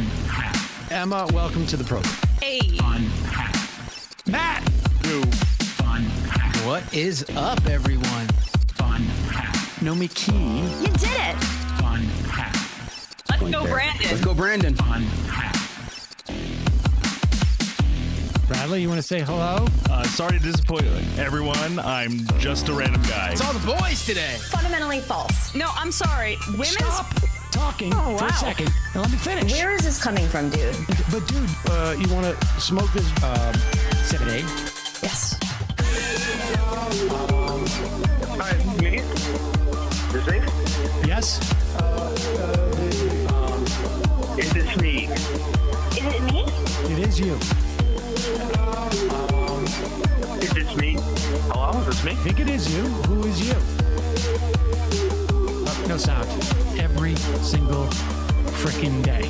What's on your mind? Sports. We can discuss free markets and we can discuss capitalism. I'm gonna go throw up. Libertarians. They're so stupid though. Common sense says, of course. Gobbledygook. We fucking nailed him. So what's 79 plus 21? Challenge Matt. I'm positively quivering. I believe 96, I want to say. 857-210-501. 1/2. 3/8. 9/11, for instance. $3,400, $1,900. 6, 5, 4, $3 trillion sold.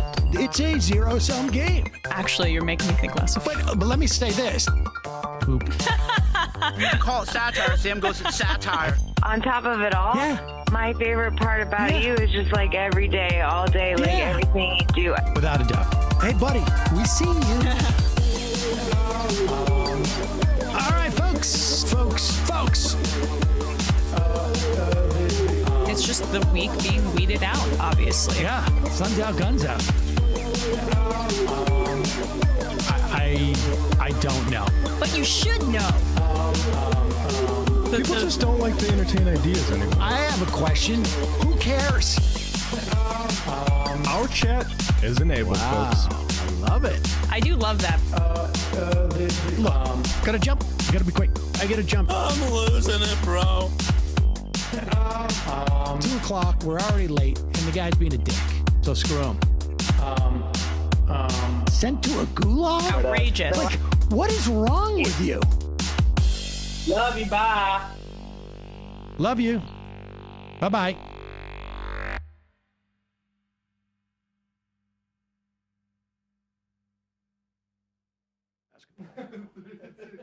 We're back.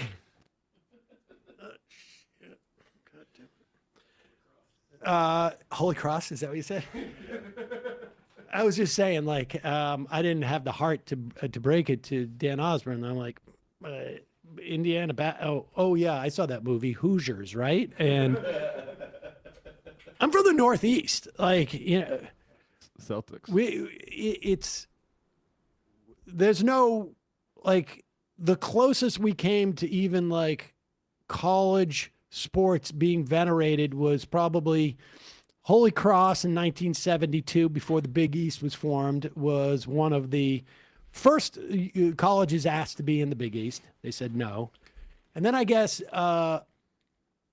Boston College, when Doug Flutie was there, it was sort of a big deal. UMass, I was going to mention that as a joke. How about BC hockey and like UMass Amherst had a in like the 90s. I think they made the Final Four. But it's just not like, it's just not, if you grow up in the Northeast, college sports are just sort of like, maybe UConn you're into, but for the most part, secondary. Yeah, there's some Jersey Rutgers fans, but it's, I mean, come on, let's get serious here. I went to a Division III college, and we were not even that. We were like really Division IV. What? We were really like Division IV. Oh yeah. What should we get to here? There's a lot of stuff. I like the Mamdani thing. Oh yes, we should play this. Mamdani gave a press conference today. We don't know the exact details on this, but he's making a very distinct. This was at the interfaith breakfast, but he's speaking specifically about ICE. And here he is.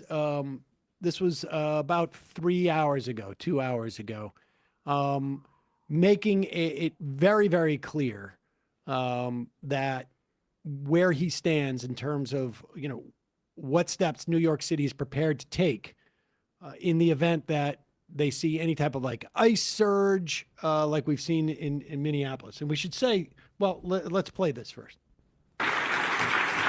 And that is why this morning, right here in this moment, I shall sign an executive order that will uphold our city's protection not just of our fellow immigrant New Yorkers, but of all New Yorkers from abusive immigration enforcement.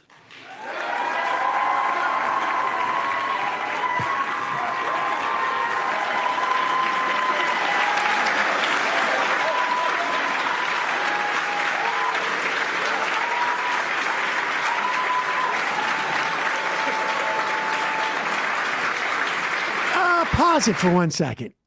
Is that me, or is he trying to sort of like subtly either mock or emulate Donald Trump? Because I don't ever remember executive orders being held up with like this, except for Donald Trump. Now maybe it's happened in other places, and on some level, like he may be thinking like, it's an, you know, he can sell it to Trump like it's an homage to him in some way. I mean, well, he didn't use the Sharpie that Trump would normally use. No. That is a very that would light be upstage. Don't respect that pen. No, Right. you can't. That's You have a very thin pen. You knew you didn't Little upstage tiny pen. my thick pen. I can't read that in 480p. But let's listen to what he,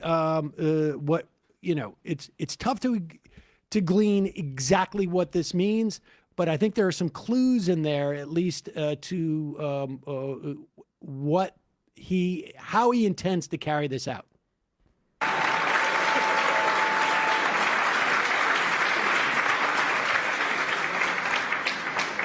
This order is a sweeping reaffirmation of our commitment to our immigrant neighbors and to public safety as a whole. We will make it clear once again that ICE will not be able to enter New York City property without a judicial warrant.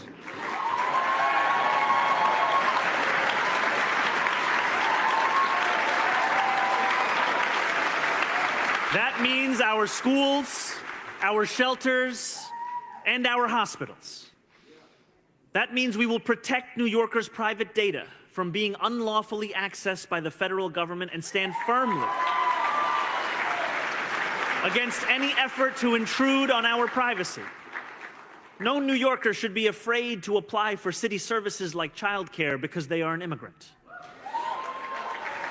This order mandates that essential city agencies are complying with city laws and directs them to conduct thorough audits of all policies guiding agency interactions with immigration authorities. And it will establish an interagency response committee so that in the event of a major crisis, we are ready and equipped to do the job of protecting New Yorkers.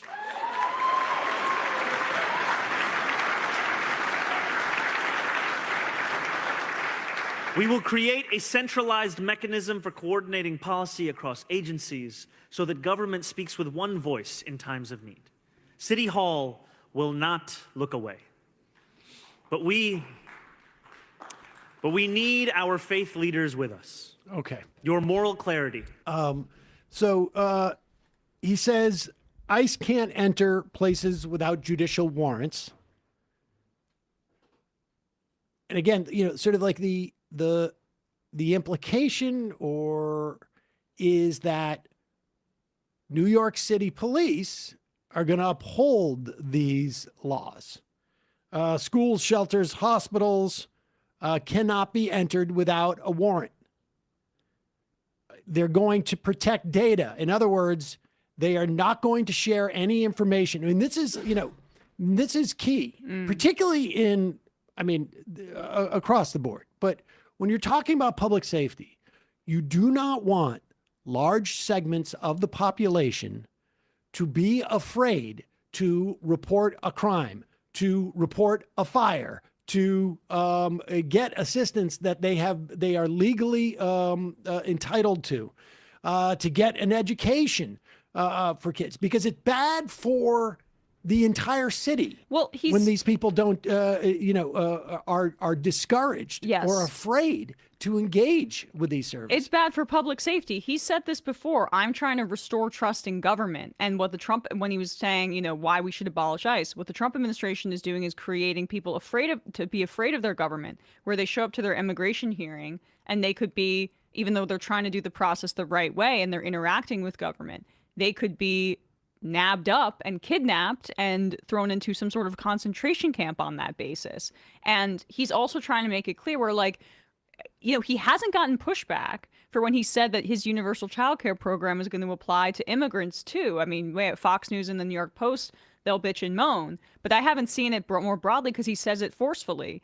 And that's what he's trying to say here too, is these programs that I'm trying to implement, they're for you too. I will have your back. And then the last thing that really struck me was this interagency response for major crises. He's also saying, we're going to speak with one voice. So there may be segments of city services that are more inclined to be pro-ICE than others, but no, you're going to speak with the same message that comes from City Hall. But interagency response to a major crisis to protect New Yorkers. Now, I imagine we already have interagency emergency response teams for things like a terror attack, for things like flooding, for things like a major storm. I think when he's talking about crisis, He's talking about what we've seen happen in Minneapolis and St. Paul, and that there is not going to be New York City police doing one thing and firefighters doing another thing, and some detective bureau or even maybe FBI or whatnot. Like, I mean, he can't control federal authorities, but he can say to NYPD, you're not cooperating in this. And in fact, if there's like a major protest or something, your job is to protect New Yorkers.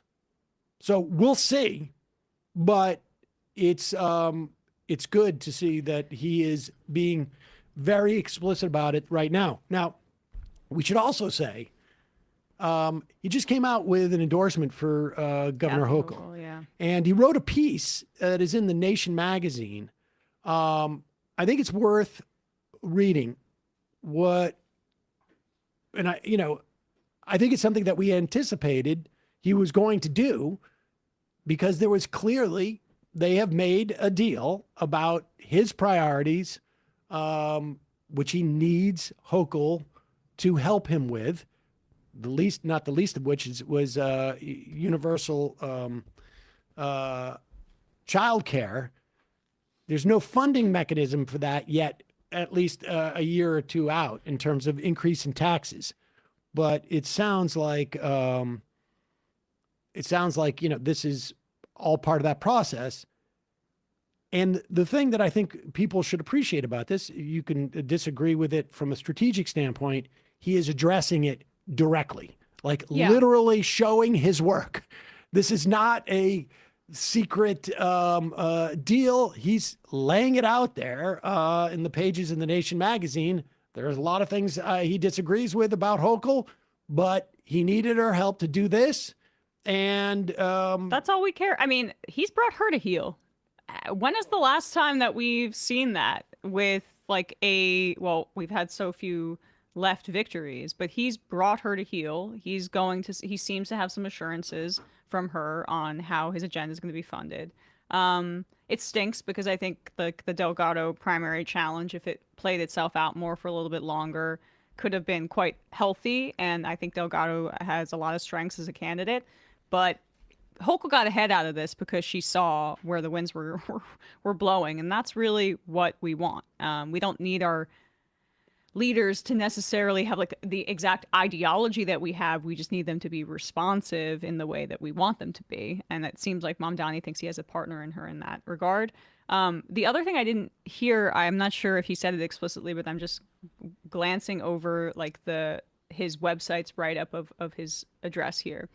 Initiating an audit to make sure city agencies are complying with sanctuary laws. Yes. That was, I guess, you touched on it a bit, but that's really, really interesting because that makes it that's him saying internally, if you're not complying and you're a collaborationist with ICE, we are going to have some sort of internal monitor that looks at you. That's signaling to cops. This is not just to cops, but also to all sorts of assistance programs, et cetera, et cetera. It is basically in the same way that the Trump administration went through and started saying, give us any program that has the word, equity in it. We're going to cut that. They're going through and making sure that that everything is buttoned up. There is no back door. There is no side door. There is no request that you will get from the federal government, regardless of agency, that you will fulfill unless it's quite clear that data is going to be protected. Somebody's asking on the IM, the executive order is nice, but the majority of ICE actions in New York City have been arrests of immigrants when they go to their mandated interviews or hearings at Federal Plaza. Does this do anything to stop that? I don't know, but my guess would be there's no way to do that. There's no, New York City does not have jurisdiction in a federal building. And so I would be very surprised if there's anything that New York City can do within that building. I think the bottom line is this is about what we've seen in Minneapolis, which is on the streets, going into people's houses, going into schools, going into hospitals. I just, without knowing for sure, but I would be very, very surprised if there's anything the city can do once somebody walks into a federal building. And he is making the case for sanctuary city laws, and he has been for quite a while. Would have been nice for any Democrat for the past, 5 years, when you heard this hysteria about sanctuary city laws from the right, to stand up there and give an explanation as to what they actually mean, which is like protecting your neighbor from being scooped up. Things Republicans know nothing about. Like we run big cities here. You need to have trust in public safety and the authorities empowered to do that. We're not going to listen to some idiot from Alabama about sanctuary cities being bad. Nassau County spokesperson says the grassroots orgs seem to be in for Delgado. There's still a chance. Delgado just named India Walton his running mate. She was elected the Democratic nominee for mayor in Buffalo. You'll recall, I feel like 4 years ago. And the existing mayor who'd been there for a long time ran as an independent. The like Democratic apparatus supported him. She did not win. So Delgado's out there. And personally, I will probably vote for Delgado. Yeah. And I think his running continues. There is no doubt that if Delgado was not in this race and had not declared when he did, Mamdani would not have the leverage they would have had. If Hochul had the entire left lane to herself, Mamdani would not have had leverage. Yeah, and there's a quote from Jabari Brisport, the state senator, also DSA supported.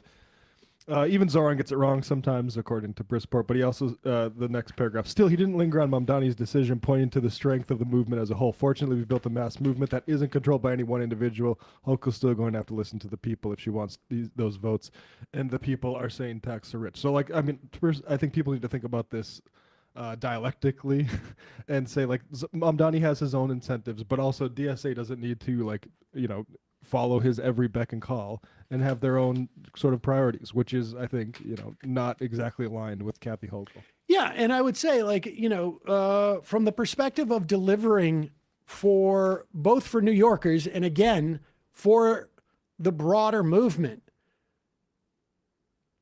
Mamdani endorsing Hochul and DSA as an organization and folks to the, generally to the left, supporting Delgado, these things are not necessarily at odds with each other. This is the way you get your cake and eat it too. And it's maybe not always clear which of these two bets are going to provide the cake, but they also work towards getting that cake. I may have lost where I was in the cake and eating it too. You just started thinking about cake. Yeah, exactly. I got a little discounted. I should have said cracker, and maybe I wouldn't have been so distracted. Even so, by sweets. You can't say that on Twitch. It's true.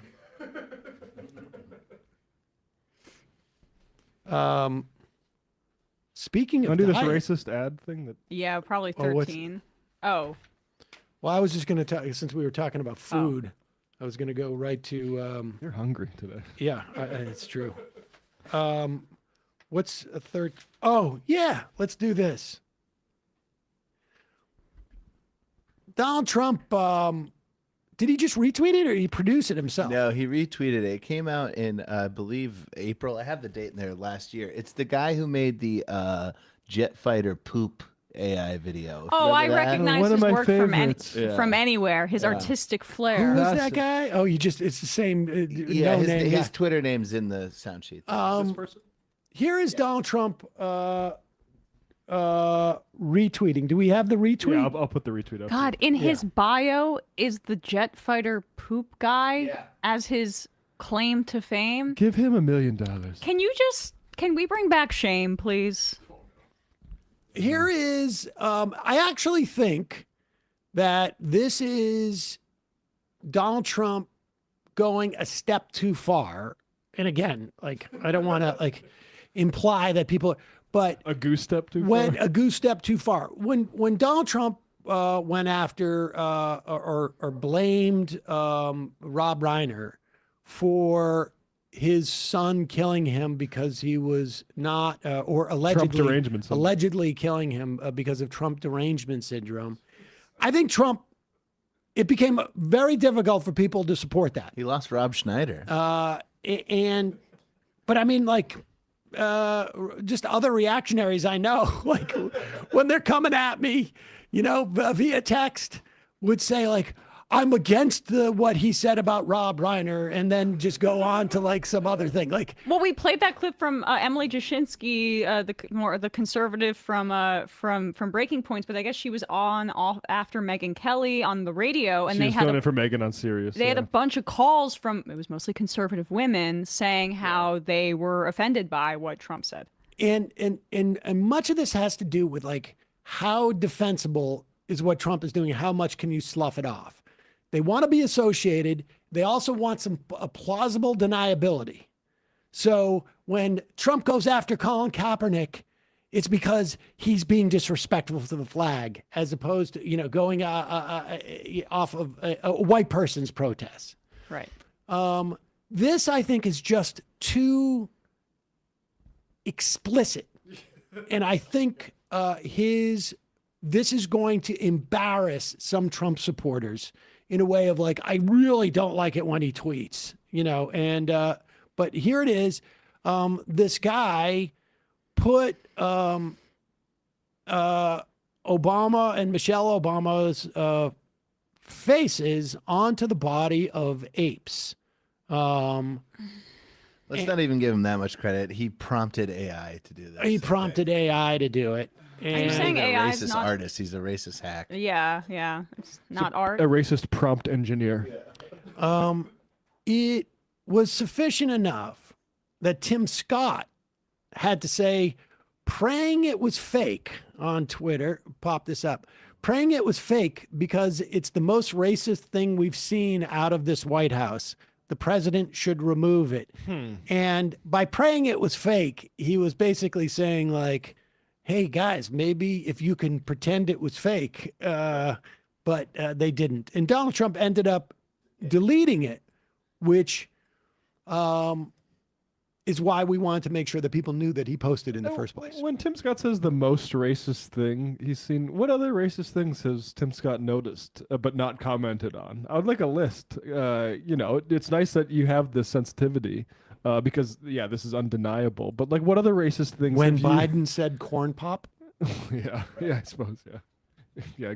Mention some Biden stuff. But this is like, there's no... It was so blatantly racist that there was not the wiggle room that a lot of his supporters need to pretend that they're not racist. It's the true face of the Republican Party. Yeah. Sorry, just to jump in real quick again.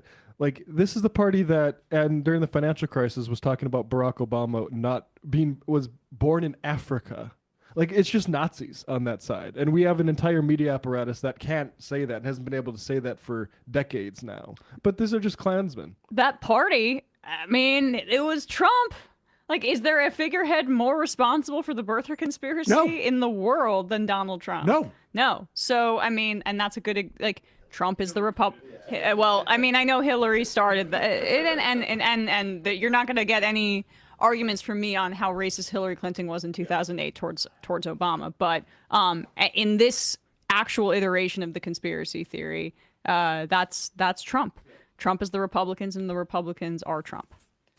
So I don't know what reality Tim Scott's living in, but let's. It was a story I read. I think it was in the Times today. Not actually sure where it was. The IRS has been so degraded that people are concerned there's going to be a major meltdown when the IRS has to process taxes this year. Eric Katz, I can't tell. I think this is from the Times. setting this agency up for failure amid staffing crunch, IRS taps employees with no relevant experience to assist during filing season. Tax agency is taking unusual steps to prepare for its busy season after Watchdog finds it's severely underprepared. This is by design because the right wing does not want the taxes to be collected properly. Unless this is reposted, it looks like it's governmentexec.com. Oh, yes. Sorry. It's governmentexec.com. That's my New York Times. And the divisions in IRS that process tax returns and provide telephonic and in-person customer service, as well as other duties related to filing season, have lost 8,300 workers or 17% of their staff. Almost 1/5. The division tasked with processing original and amended tax returns has hired just 50 employees in anticipation of the 26 filing, or 2% of its authorized level. It can take up to 80 days to train a new employee. There were people who ostensibly leftists who are like, all of these new IRS hires. Well, it was what's his face? Yeah. These new IRS guys are coming to make you take the shot.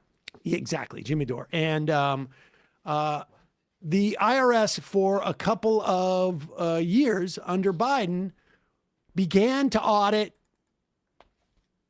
the wealthiest taxpayers because you obviously need more people and more sophisticated auditors because you're going up against lawyers and whatnot. That's all gone.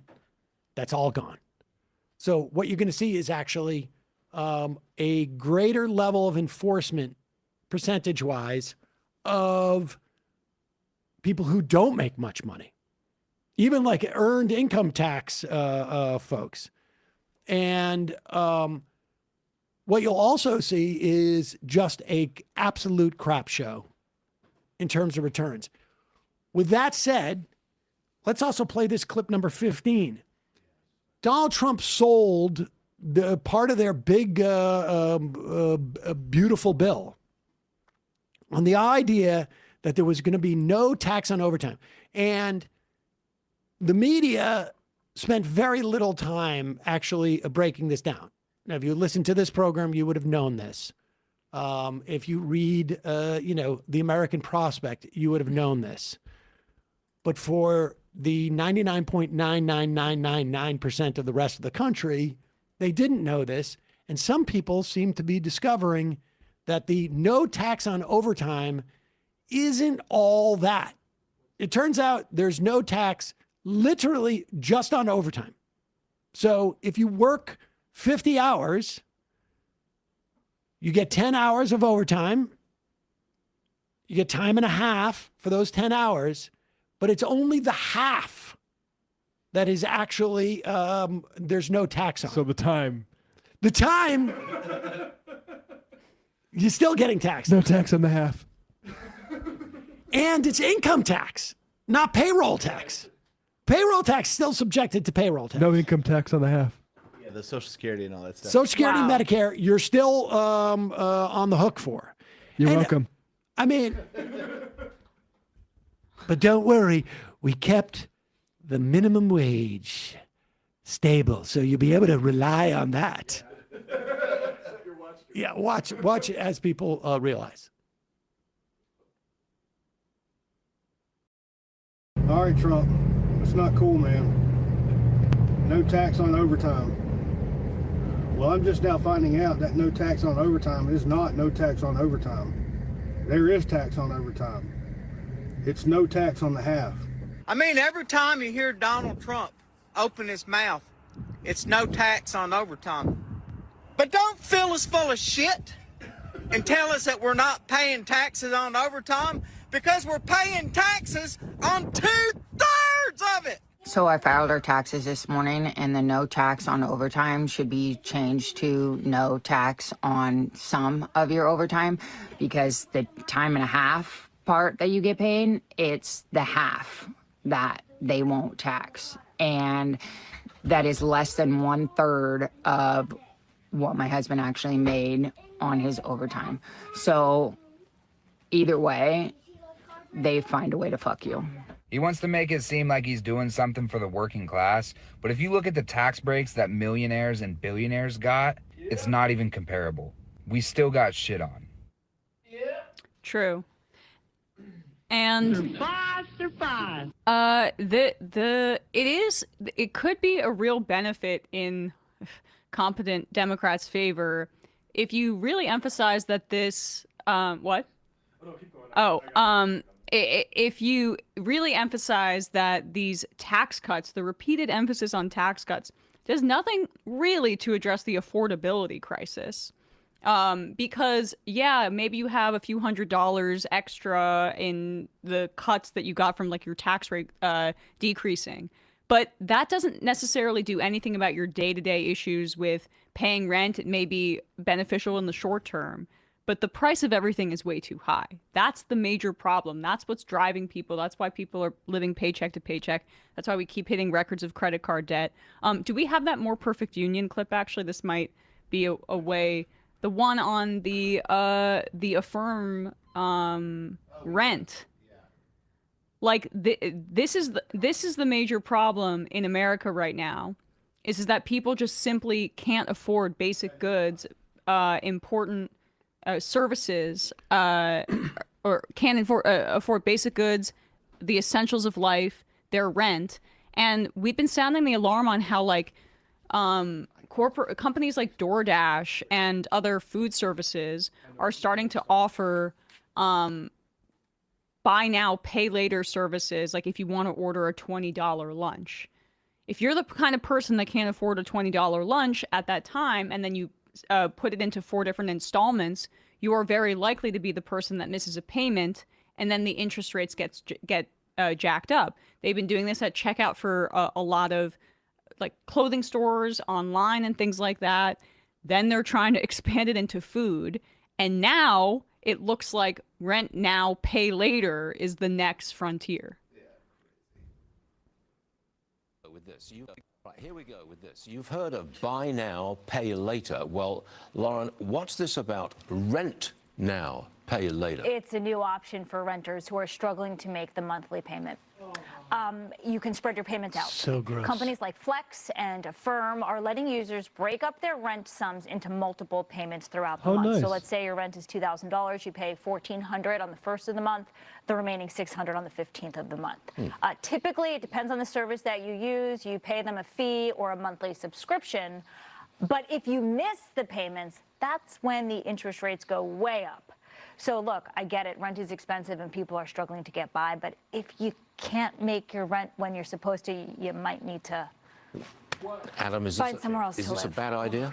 Find somewhere else to live. You might need to find somewhere else to live. As opposed to, this should be illegal. You know, I mean, country's failing you.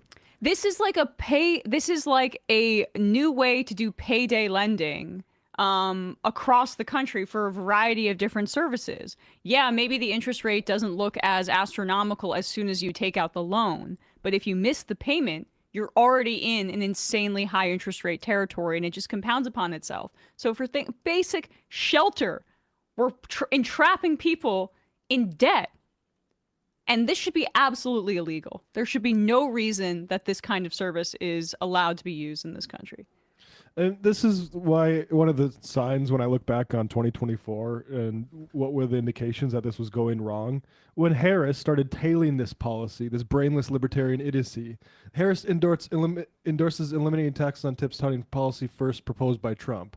So there was no vision there. But the premise of that is that the reason you're not getting ahead or are behind, indeed, is because the government is taking too much in taxes, not because your boss and capitalism, broadly speaking, have failed to create a life for you. It's the government. Again, it was libertarian, and it'd be nice to have a party with its head on its shoulders and understand like who the actual culprit is. But Kamala Harris was expecting them to, the titans of industry, to save democracy instead.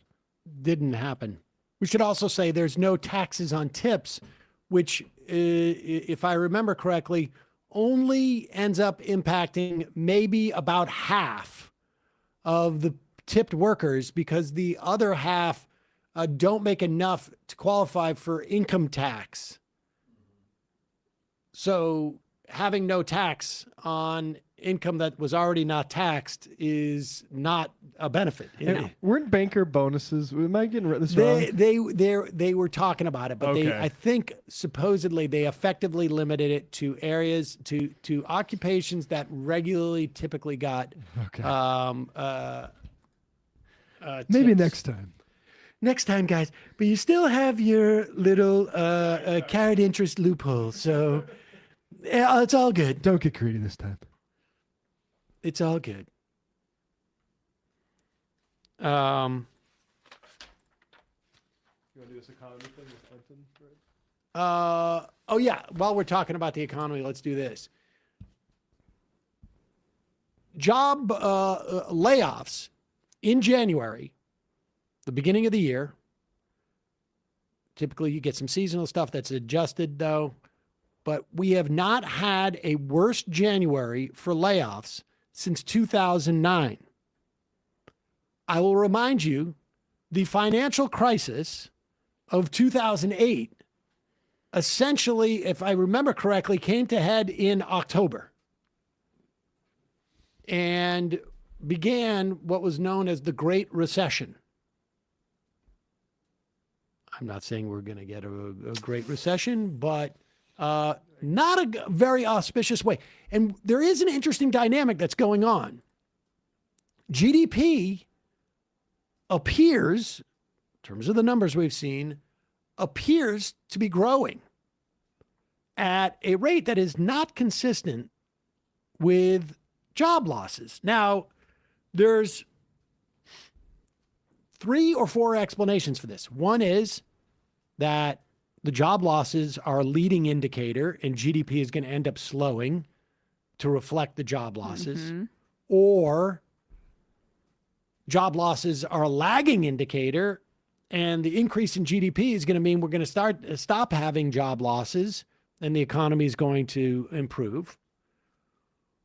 Or some numbers are messed up, which I think is probably unlikely.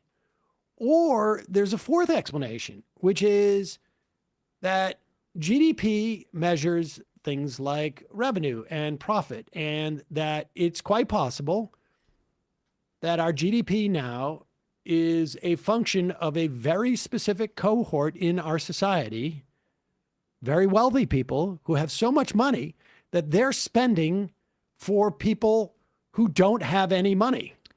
Corporate profits are now at 16%, the highest level in modern history. We showed that chart the other day on the show. That would completely match with your assessment. We've also seen other statistics about how top-heavy consumer spending 10% of the population 10%, is creating 50% of the sort of consumer activity.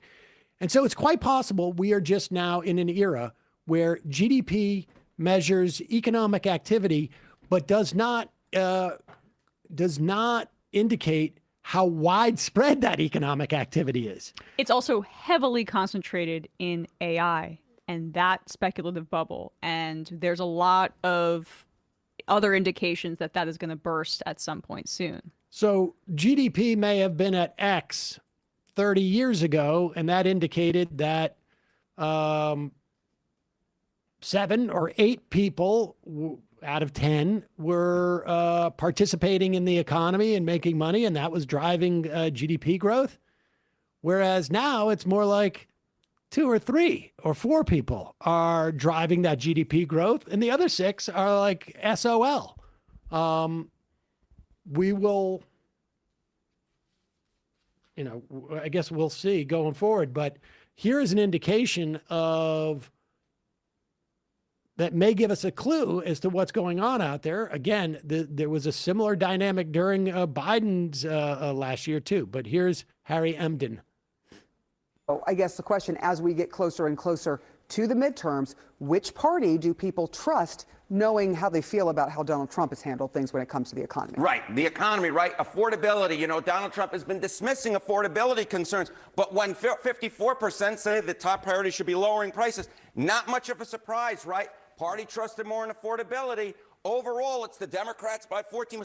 Look at this. Among independents, I'm laughing. It's 39 points. It's a blowout. This is the entire ball game right here. And when you're having a 39-point lead among independents, a 14-point lead overall on affordability, and right now the top priority, the Americans say, should be lowering prices for the Trump administration.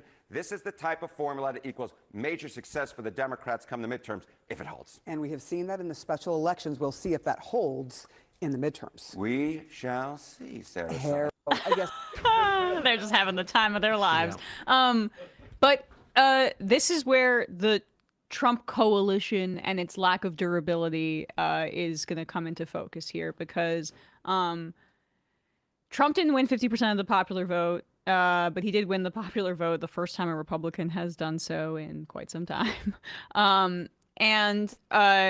You know, there were a lot of people that jumped the gun because they didn't want to be like left behind as the culture realigned towards MAGA and towards fascism, where you see that coalition that he built was one that was based really on the failure of the Democrats and the failure of really the Biden administration to meaningfully address their economic situation, as well as depressing turnout from their base by supporting the genocide in Gaza. But like, that coalition of voters, the swing of Latino voters to Trump during that time period, was because the economy was going really, really poorly and people couldn't afford basic goods. And so they voted for the party that was out of power, and lower information voters trended towards Donald Trump for that reason. So the Democrats could capitalize on this. You have to make it durable if like that coalition is as squishy as it looks like. The good news is that Robert F. Kennedy has found a cure for some of the most debilitating neurological and psychological challenges that people have. This looks like a sketch.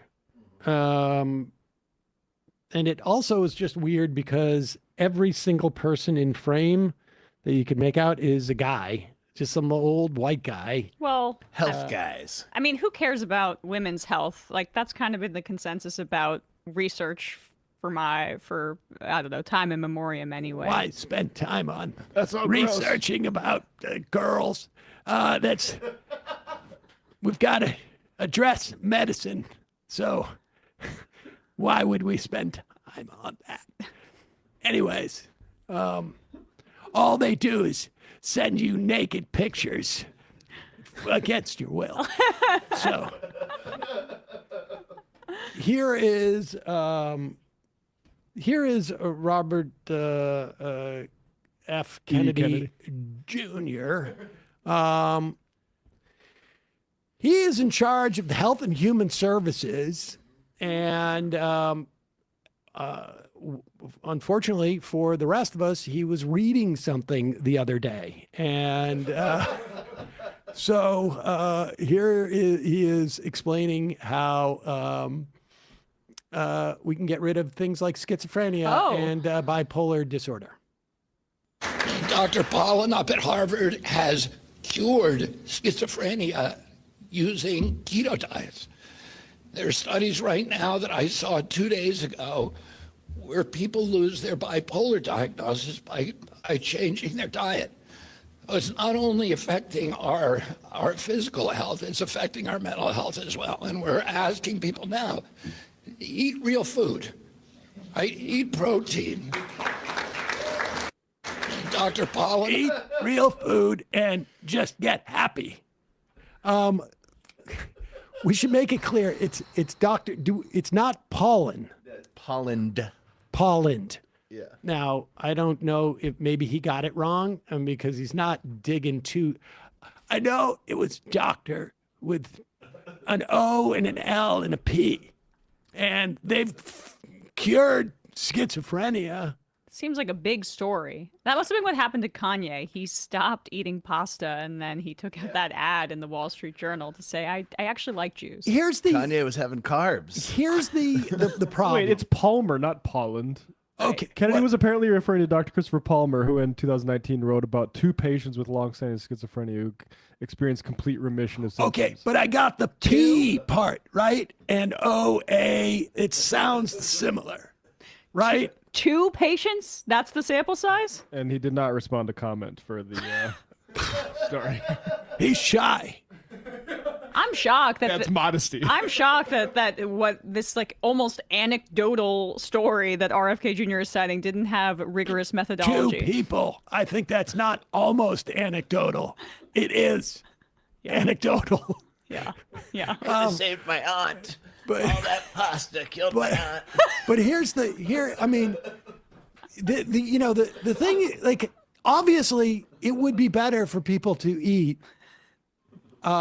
less processed food. Yeah. And just because it would be better. It would be. He can just say that. No. No, I can't. You got to put the Rogan like sauce on it. Like, anybody like these sorts of studies, this happens in science. That's like the basic of science literacy is you don't overreact to one study. No, but yeah. The idea is that the only way for us to raise money with our organizations are to maintain the idea that you're being lied to. And there's a secret truth out there about all of these diagnoses.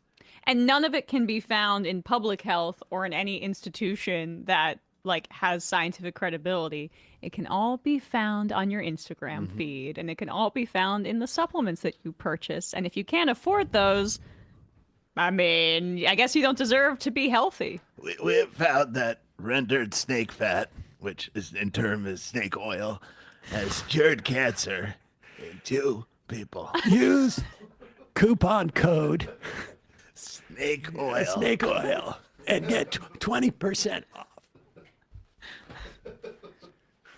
Snake oil BOGO.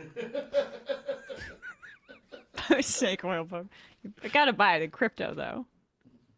Yes. Incidentally, I've got a sale on my Bitcoin. I wonder if he sold out of his Bitcoin. Oh, you saw the reporting today about how Bitcoin, like, despite the Trump administration's efforts, it's just continuing to fall. God, if only, but if only that industry died and the Democrats allowed it to, but instead we had Kirsten Gillibrand talking about how important it is for society. Literally, the reporting is that Chuck Schumer was like desperately trying to get some crypto bills out of a conference the other day. I don't know if they succeeded. Huh? Oh, yes. Pro crypto.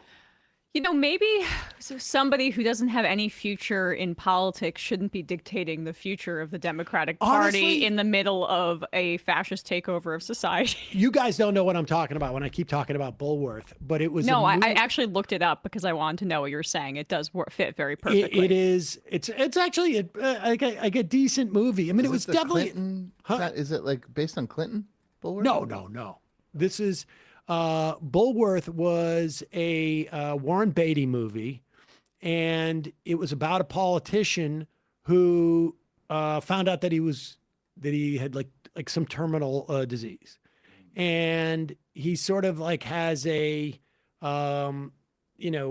network moment where he's just like, he starts telling the truth, and he decides to start rapping. He's sort of losing his, and it's not particularly great rap, but it's all part of him just sort of like losing his mind a little bit, but also just getting actually honest, and people respond well to it. Sounds a little like Network, but that's what I'm saying. It's a little bit networky. Oh, and sorry. But it's and I mean, it's definitely worth watching. It's not the greatest movie in the world, but it's definitely worth watching. It was also sort of like Warren Beatty deserves credit for using his fame in that way, because he made the movie himself, or was able to do it at that time. But Chuck Schumer, it's as if like he's terminal, and so he starts doing all of the worst things he could possibly do, as opposed to the opposite. Yeah.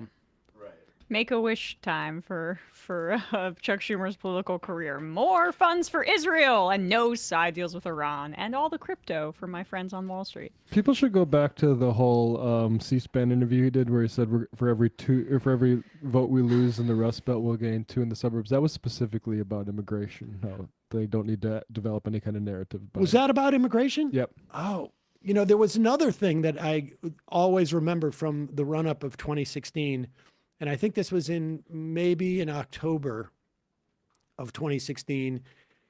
His big thing was, and I think this is part of the reason why they were trying, Hillary Clinton, without a doubt, was trying to structure her constituency that voted for her in a certain way. Yeah. And Schumer is on record saying, I've got Clinton, I've got Schumer, and I've got Ryan to make a deal for infrastructure to repatriate offshore profits. To reshore profits, you needed to pay the normal tax rate, which was or a reduced tax rate for a while, which was a Truman thing to build essentially the world in the wake of World War II. George Bush suspended those taxes and at a reduced rate under the American Jobs Act of 2005, which ostensibly was going to create all these new jobs. And the biggest proponent of it, HP, ended up cutting 15,000 jobs after they repatriated all these profits and handed them out in stock buybacks to their shareholders. And Schumer, Apple had billions upon billions of dollars, and other companies, billions and billions of dollars they kept offshore instead of repatriating so they could avoid taxes, waiting for a discount. Mm-hmm. And Schumer was protecting Paul Ryan so they could make this deal, ostensibly to spend money on infrastructure. And of course, that's why they never criticized Paul Ryan and Mitch McConnell during that election, because they wanted to somehow make Donald Trump distinct from the Republican Party. But I don't even know what the point of that was, that digression. But there we are. That was how we were nibbling around the edges for the inequality crisis, or how much money is in corporations. We're going to do this holiday that we can't even campaign on. Yep.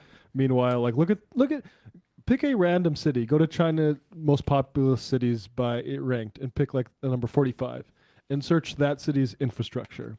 And there might be two cities in America that have better infrastructure than whatever city you pick. Maybe we'll play this next week, but I just saw a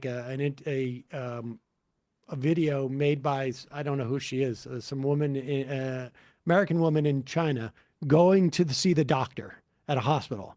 And she's shows up at the hospital at 2:17 and goes through the entire process of seeing the doctor, paying for the doctor, getting a prescription, getting the medication. It takes her 19 minutes to do all of that, and it costs $12. And she has no insurance. But we'll play that another time. Let's do number 23, shall we? Because look, this has been very, very hard for this Epstein stuff has obviously been very, very hard for some people. And Joe Rogan is having a tough time. He's here with Mike Benz. Will you Google Mike Benz, please? I feel like Patrick Bet David. Google Mike Benz. Or Rogan himself. Google Mike Benz and put that up on the screen, Brian. Mike Benz. Put him up on the screen. You sound Israeli somehow. Well, I mean, that's... okay, is State Department? Yeah, under, I think, Trump. Yeah, it was the first Trump administration, and he worked under Rubio. Keep going. And he worked under Rubio, but I think he also worked for Elon Musk. Go back up to his Wikipedia. He doesn't have Wikipedia. Yeah, he does. Oh. Yeah. Why am I not seeing it? Just Google Musk and Benz. Take it down. It's relevant because it looks like a connection Is this the one you're talking about? Yeah.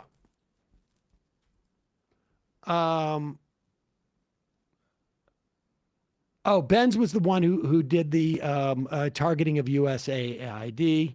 Musk has cited Benz's research. About how the USAID had the secret, stolen election stuff. That's what it was. So Benz is this sort of like Musk is a conduit to Musk. And he's the one who I think had all the stolen election stuff, like in through Germany or whatever it was. And here is, and he's the one also who did all the stuff about why Musk should take over Twitter. Here he is talking about the Epstein files. Musk's name, oddly, never comes up because Joe Rogan has had like a dozen of the stars of the Epstein files in that room, basically shaping all of his politics. This is from a YouTuber Too Lazy to Try who cut these clips. Specific. That's a very specific illicit desire to want underage people. Well, how do you even find out that someone's into that? Well, I don't think that the majority or anything close to it of the women were technically, I think it was largely very young, barely legal, so to speak. But and I know that there were cases of underage, but I think most of it was just very, very young, but not like 20-year-old not girls, like 18-year-old girls type thing. And then remember, because this is an international enterprise, and many of the clients are like in countries that don't necessarily have the same norms about that that we do. You can very easily see someone getting involved in that just because girls juice deals. All right, so the Joe Rogan Experience is just getting set. Girls juice deals. Everyone knows that. Always saying that. It's funny though, like Rogan starts off by saying, remember now, all these people are tied into Epstein. Andreessen, Thiel, Musk, who else that has been on his show? There's somebody's done like a whole infographic on it. And it's not just that he's had these guests on. It's not like, that one time I had that guy on and he had been there, or I had Bobby Slayton on one time and he had been do a dinner. These are people who were sort of like intimately connected to Epstein's orbit, but also have shaped Rogan's political perspective on things, which is, some of the revelations we were talking about with Jeet Heer about Epstein is like, they just skate above all of the laws and institutions. Steven Pinker, Peter Attia, Lawrence Krauss, all these people have been on, and recently too. And recently, but yeah. So Rogan sits there and goes like, well, you wouldn't have necessarily known this was like his first line of defense is like, it's very possible a lot of people who knew Epstein had no idea this was going on. And then Mike Benz goes, well, actually, he takes another tact, like, because that's probably unlikely. It's that, it really isn't as bad as you think it is. The girls were sweeteners. Because it's probably only a few who were underage. The rest were like so close that the lines were blurry. And then B, you got to be culturally sensitive. Because for a lot of countries, that's not so strange. And then, it's just the girls were shipped over there just as a way of making deals. So it's not so much that it was like perversion. It was just sort of the cost of doing business. But go ahead. And convince people to say. I also like that he's like, let's look into the Epstein files that have been released. Can you get me a guy from the State Department? Yeah. Right. Blackmail operation.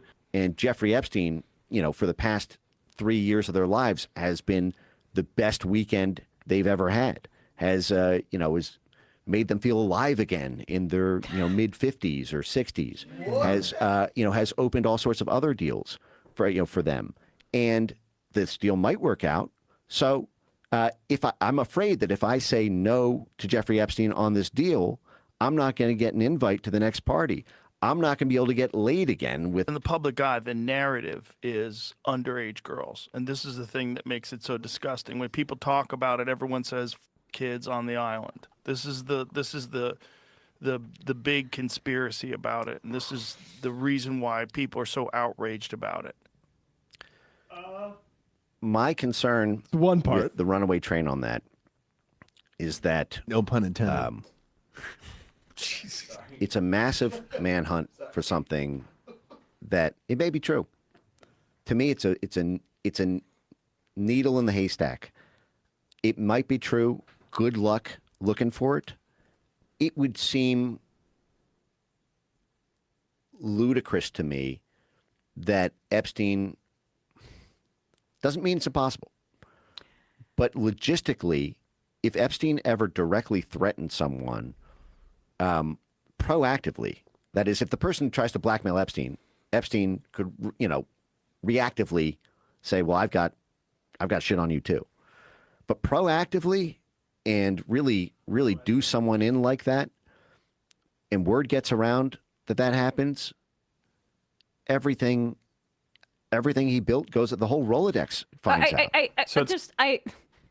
There are girls, there are public victims that talk about being underage. I mean, there's documentation about them being underage. I guess I'm being culturally insensitive. But even if they're 18, you can't be fucking sex trafficked for the elites of the world. Sex trafficking of adults, also illegal. Using coercive methods to bring in young, legal women in, also illegal. And what do you mean a needle in the haystack? Well, you guys, the government has videos of it. We have the email he drafted for Bill Gates. You're not thinking about the nuance here. Okay? You got to be nuanced when you talk about this. First off, speaking as a guy in his late 50s, you hit a midlife crisis. Mm-hmm. And if you have the opportunity to go to some of the just best parties that you could go to on a sweet ass island, who could resist? It's like,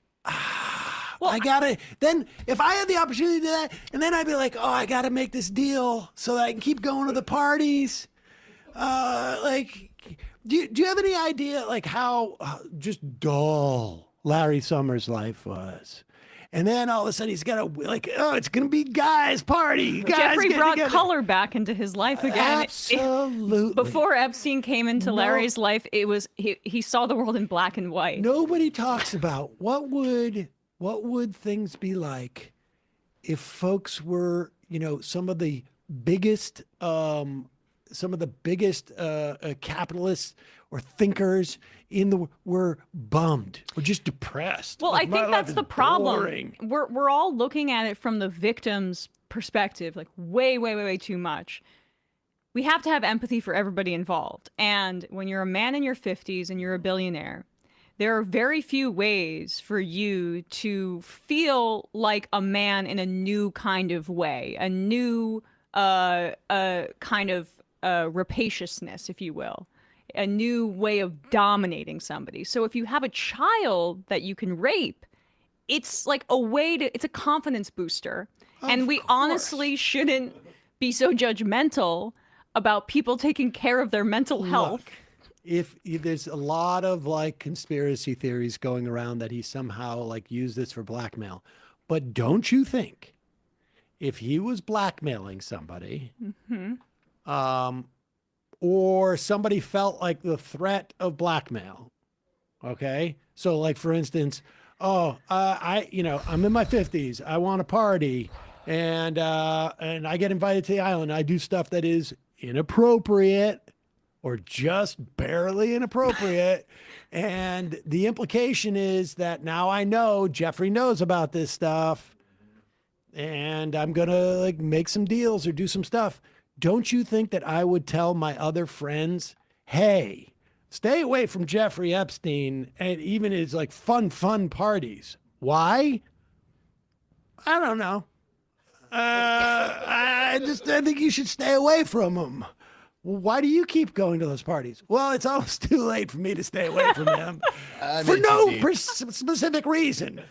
I just want to give you a heads up at risk of what I'm being blackmailed for coming out. Not that I said that. We talk about the two-tiered healthcare system in society and how the richest have access to all this incredible healthcare. Have we considered that the raping of children is what's keeping them alive, and it's the benefit that we don't get to experience? I mean, yeah, it's a way to stay vibrant. It's a way to stay vibrant. Years old. I mean, Alan Dershowitz is still alive against all odds, but he kept his underwear on. Incidentally, the podcast we were just watching, where they were basically parsing and splitting hairs and trying to be nuanced and trying to sort of tamp down speculation, is a podcast which has basically said we didn't land on the moon, has entertained almost every single possible conspiracy theory you could, and fabrication from kids are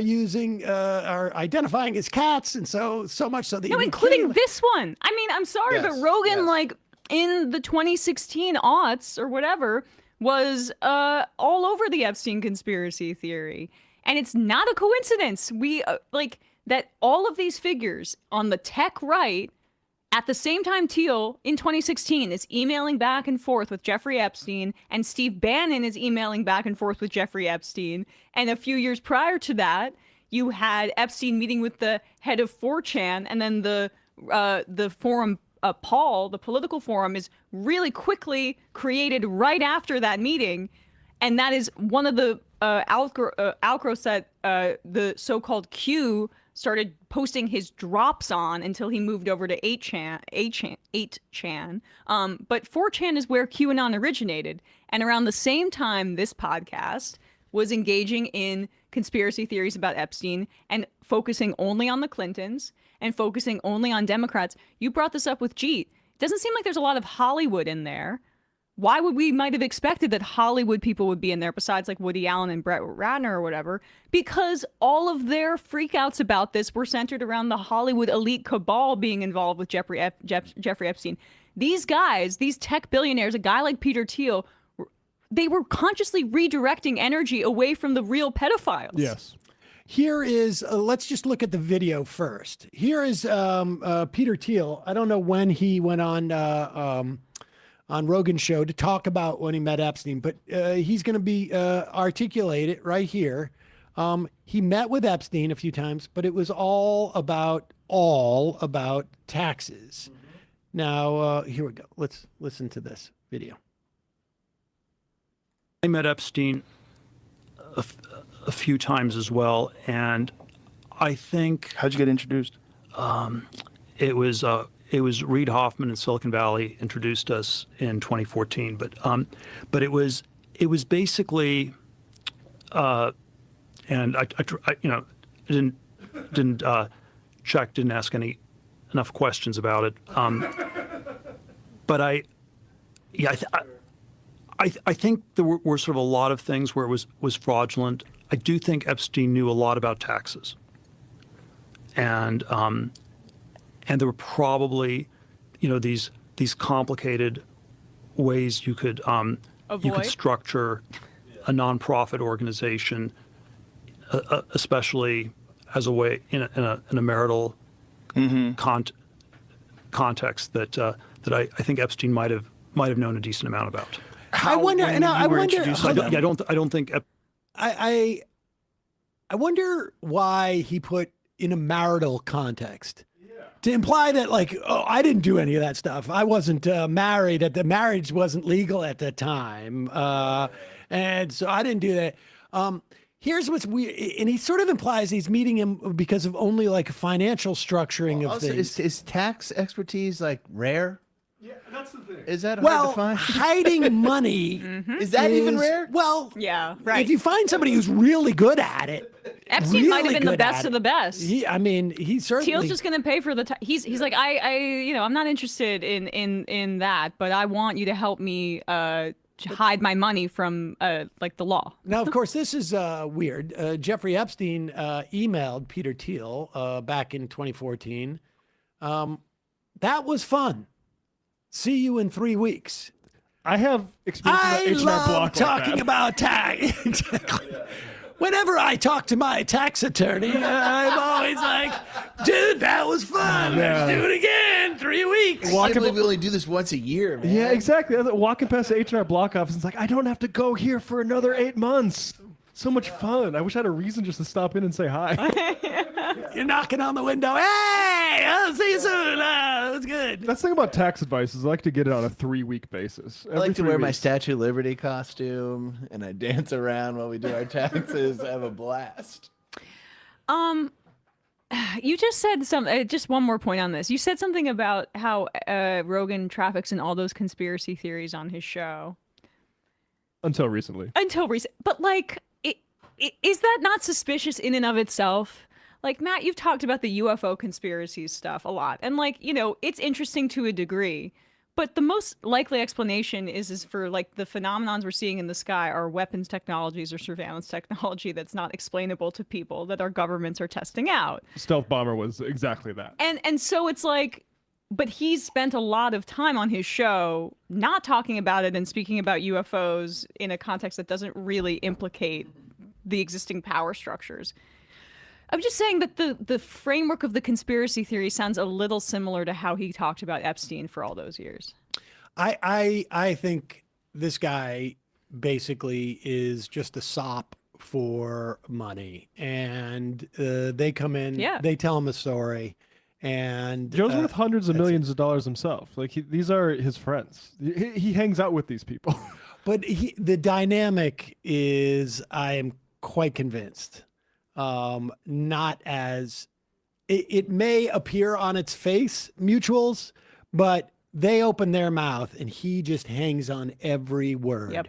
And regardless of how ridiculous, I mean, like the Andreessen stuff when he was talking about the Consumer Financial Protection Bureau, like it just all of it could be total BS, but he's just hanging on every word. But we should keep going a little bit if we can. Okay. I know it's late, but this is just the rest of this. Some interesting comments made here about Epstein. Oh, so his arrest was the first arrest, right? Yeah, Which was like 2000. 07, 08. Okay. And so. But, you assume he didn't go to jail for that long. Right. It was probably not as serious as alleged. There was certainly was the illusion that there were all these other people that I trusted. Reed, who introduced us, was, he started LinkedIn. He was Reed Hoffman. Maybe too focused on business networking, but Right. That was fun. But I thought he always had good judgment in people. When the shit went down and Epstein gets arrested for the second time, were you like, oh, well, there you go? I've thought about it. Sort of. Also, like, there's no reason to have him on your show, but unless it's to like really go at him because he is literally like creating Big Brother. But to Sam's point, like, there's what's that adage about people in Congress being millionaires? They're servicing billionaires. I mean, that's kind of the dynamic of Rogan. 100%. Exactly. Rogan and the billionaires on his show. Yeah. It's pretty disgusting, that first clip. God damn. I went pretty heavy really in the gross. sarcasm, but that's all you could do to deal with that kind of depravity. Holy moly. It's the Megyn Kelly thing of like where she was trying to do the barely legals thing too, even though she made the mistake of citing the age 15. Well, I'm glad they're telling on themselves that the party that was always in favor of lowering the age of consent and making it so that in certain states in the country child marriage would be legal are back to their fucking roots here. Definitely not Cameron. Not as serious as alleged. He was convicted. Yeah, but you always see multi-millionaires just convicted willy-nilly in those situations. Island owners always get like the book thrown at them. Well, the implication is we've all done some stuff like that, haven't we? She doesn't give you her ID. Just to throw an occasional Or he boyfriend out doesn't. of a window. Incidentally, I want to go whoops, there, but incidentally, by 2017, everybody who had access to a newspaper or the internet was fully aware that Epstein had gotten a sweetheart deal by Alex Acosta because it was all over the place because he was named labor secretary. I mean, I'm just trying to like give like an outer bounds of what would be reasonable time frame to be completely ignorant of everything and not know it. Skid Mark Twain. Epstein was just a subject matter expert on taxes. All right, I'm going to read 5 of these and we got to go. Minneapolis psychologist. Emma's such a kink shamer. Jehovah's Witnesses. RFK Jr. We're finding that yellow snow has better enzymes and minerals than other colors of snow. We're adding yellow snow to the base of food pyramid and ensuring schools are aware of this. Just a quick exchange. 2018. Peter Thiel or Jeffrey Epstein to Peter Thiel. New York? ? Peter Thiel. Avoiding the zoo. Jeffrey Epstein. Animals are fun to watch sometimes. Peter Thiel. Smiley face. Smiley face. I love talking about taxes. Social conservative fiscal liberal. Bulworth doesn't have a terminal illness. He has a psychotic break and hires a hitman to kill himself. Oh, right. That's what it was. He hired a hitman to kill himself and he thought he was going to die. Well, that's a good idea. I forgot about that. A lot of work. Okay. It's an exciting way to go out. Chris Burdick. That's a very funny YouTube channel called This Age Great, where they make fun of movies that are problematic and don't hold up well. They had a field day with Bulworth, particularly with Halle Berry calling Warren Beatty the N-word in what's supposed to be a romantic way. Yeah. Well, at least it's in the right direction. I forgot about that part of it. Holtenheim, gotta love how normal people have been saying this for over 2 decades. Cryptocurrency's only case use is money laundering, and then somehow the market freaks out when the bros learn the crime coins were used for heinous crimes. I love the crypto guys being shocked at this. Like, who did you think was the whales were, you idiots? Yeah. All right, 2 more. CT Majority Report joiner. Hey, Sam, Emma, crew, I wanted to plug 2 exciting campaigns in Connecticut. Josh Elliott running against incumbent Ned Lamont for governor, and Kyle Gauck is running against incumbent Joe Courtney for 2nd District House seat. Both are establishment Dems who've proven to be weak in these trying times. Could go into more detail, but both incumbents have bent their knees to Trump, supported ICE, and represented the rich above the poor, despite Connecticut having a large progressive undercurrent. And the final I am of the week.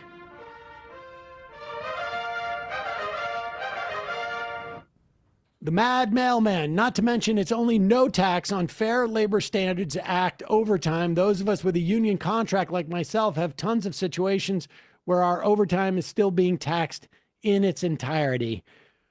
Matt, Brian, Emma, Dorsey, Kyle, Julie,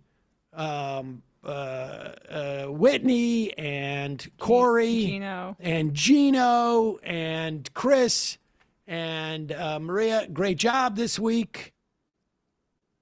See you Monday.